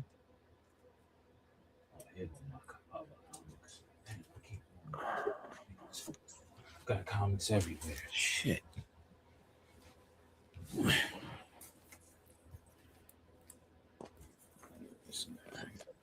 Yeah, sadly, it's not written by the Wu or anything. Like I was really it's just like created by the RZA and Aaron Bullock and Brian Haberlin. It's written by Brian Haberlin, Aaron Bullock. RZA didn't write anything. Penciled by Clayton Henry, inked by Crime Lab Inkworks, Alan Martinez and Danny, colored by these 5 people who are not Wu-Tang members, lettered by Dreamer Design. And that's it. That's it. But they have the introduction. Yeah, I got those too. Right there. That whole top row. See if you can see. All Doom. Let me see. It's all Doom. Let me see. Yeah, that whole top row is all Doom. Where it is? I'm trying to point so you can see it. Yeah, that row. That's all Doom. Yeah. I like how they use MF Doom's intro. Like, yo, it's pretty dope.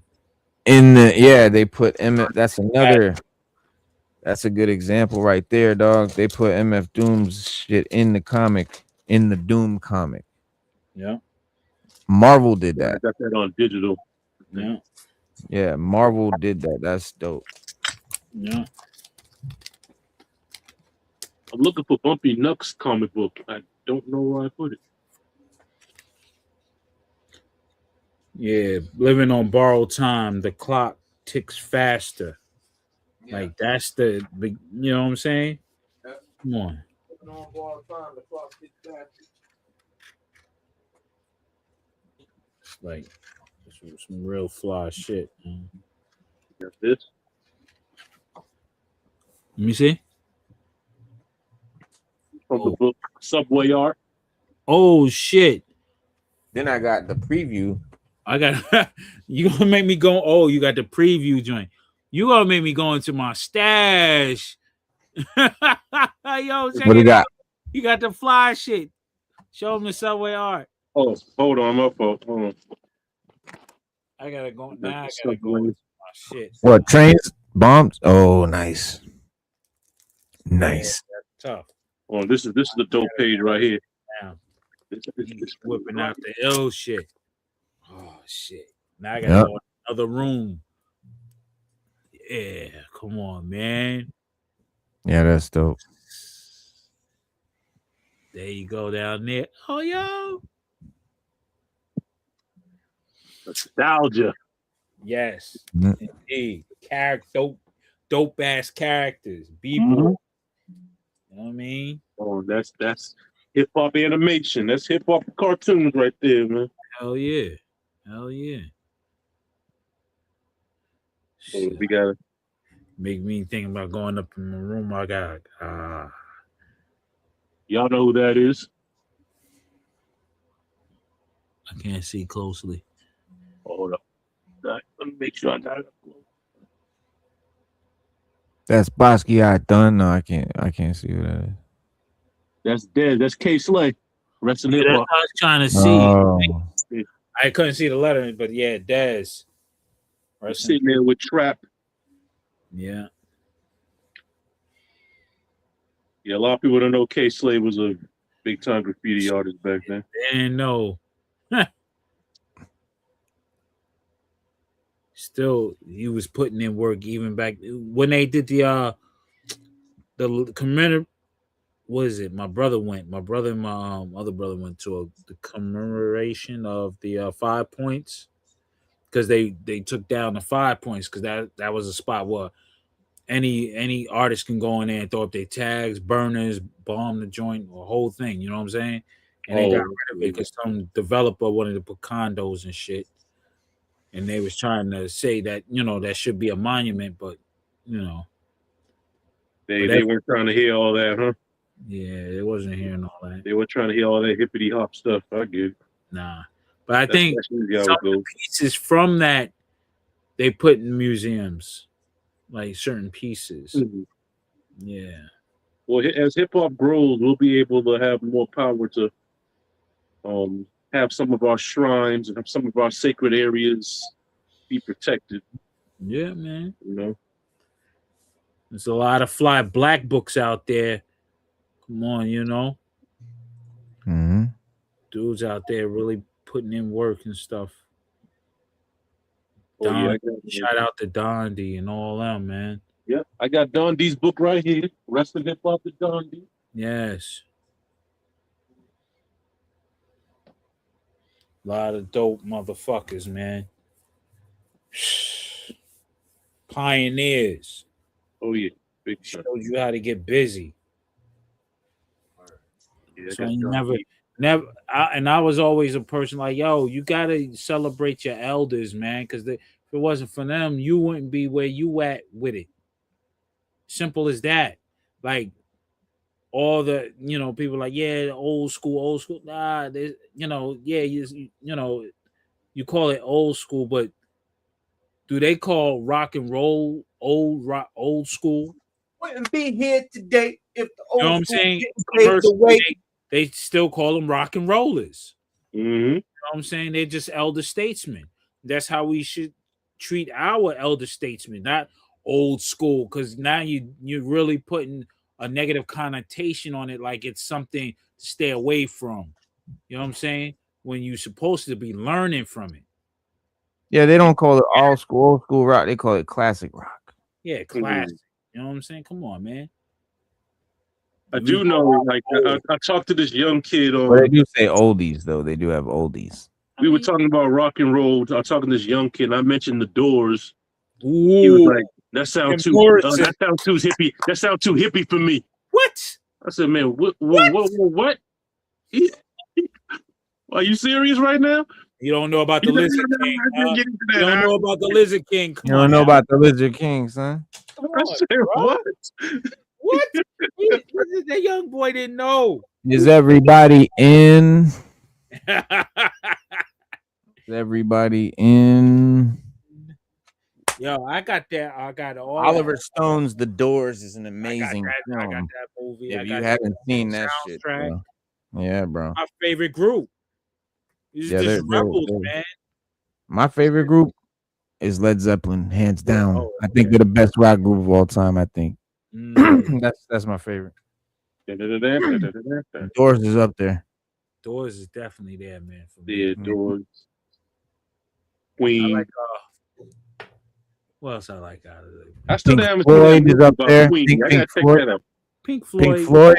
The Wall, bro. I'll tell you what. Go listen to Dark Side of the Moon. Yeah, Dark Side of the Moon is tough. That's heavy. I like all types of music, and one of my favorite groups, and that was from the MTV era, is Hall and Oates, hands down, the greatest duo to do it. They're almost yacht rock. They're like in the 80s. They're just what it was, man. Their whole album, one of my favorite. They were just fly, bro. It Ain't So is crazy. Sitting, you just listening to it, like it just made you feel fly, bro. To listen. Yo, word is born. It's like it's just like you put on that album and you just chill the whole day, listen to the album. You be in another frame of mind, like yo. Facts, Mighty Racks. Come on. We interviewed J. Rue Damage on this here show too. Yep. Yeah, we talked to J. Rue. Prophet can't stop the prophet. Yeah. Yeah, can't stop the prophet. Yep. And that was monumental. His video was monumental. Sun rises in the east. Because remember his who's the artist on that?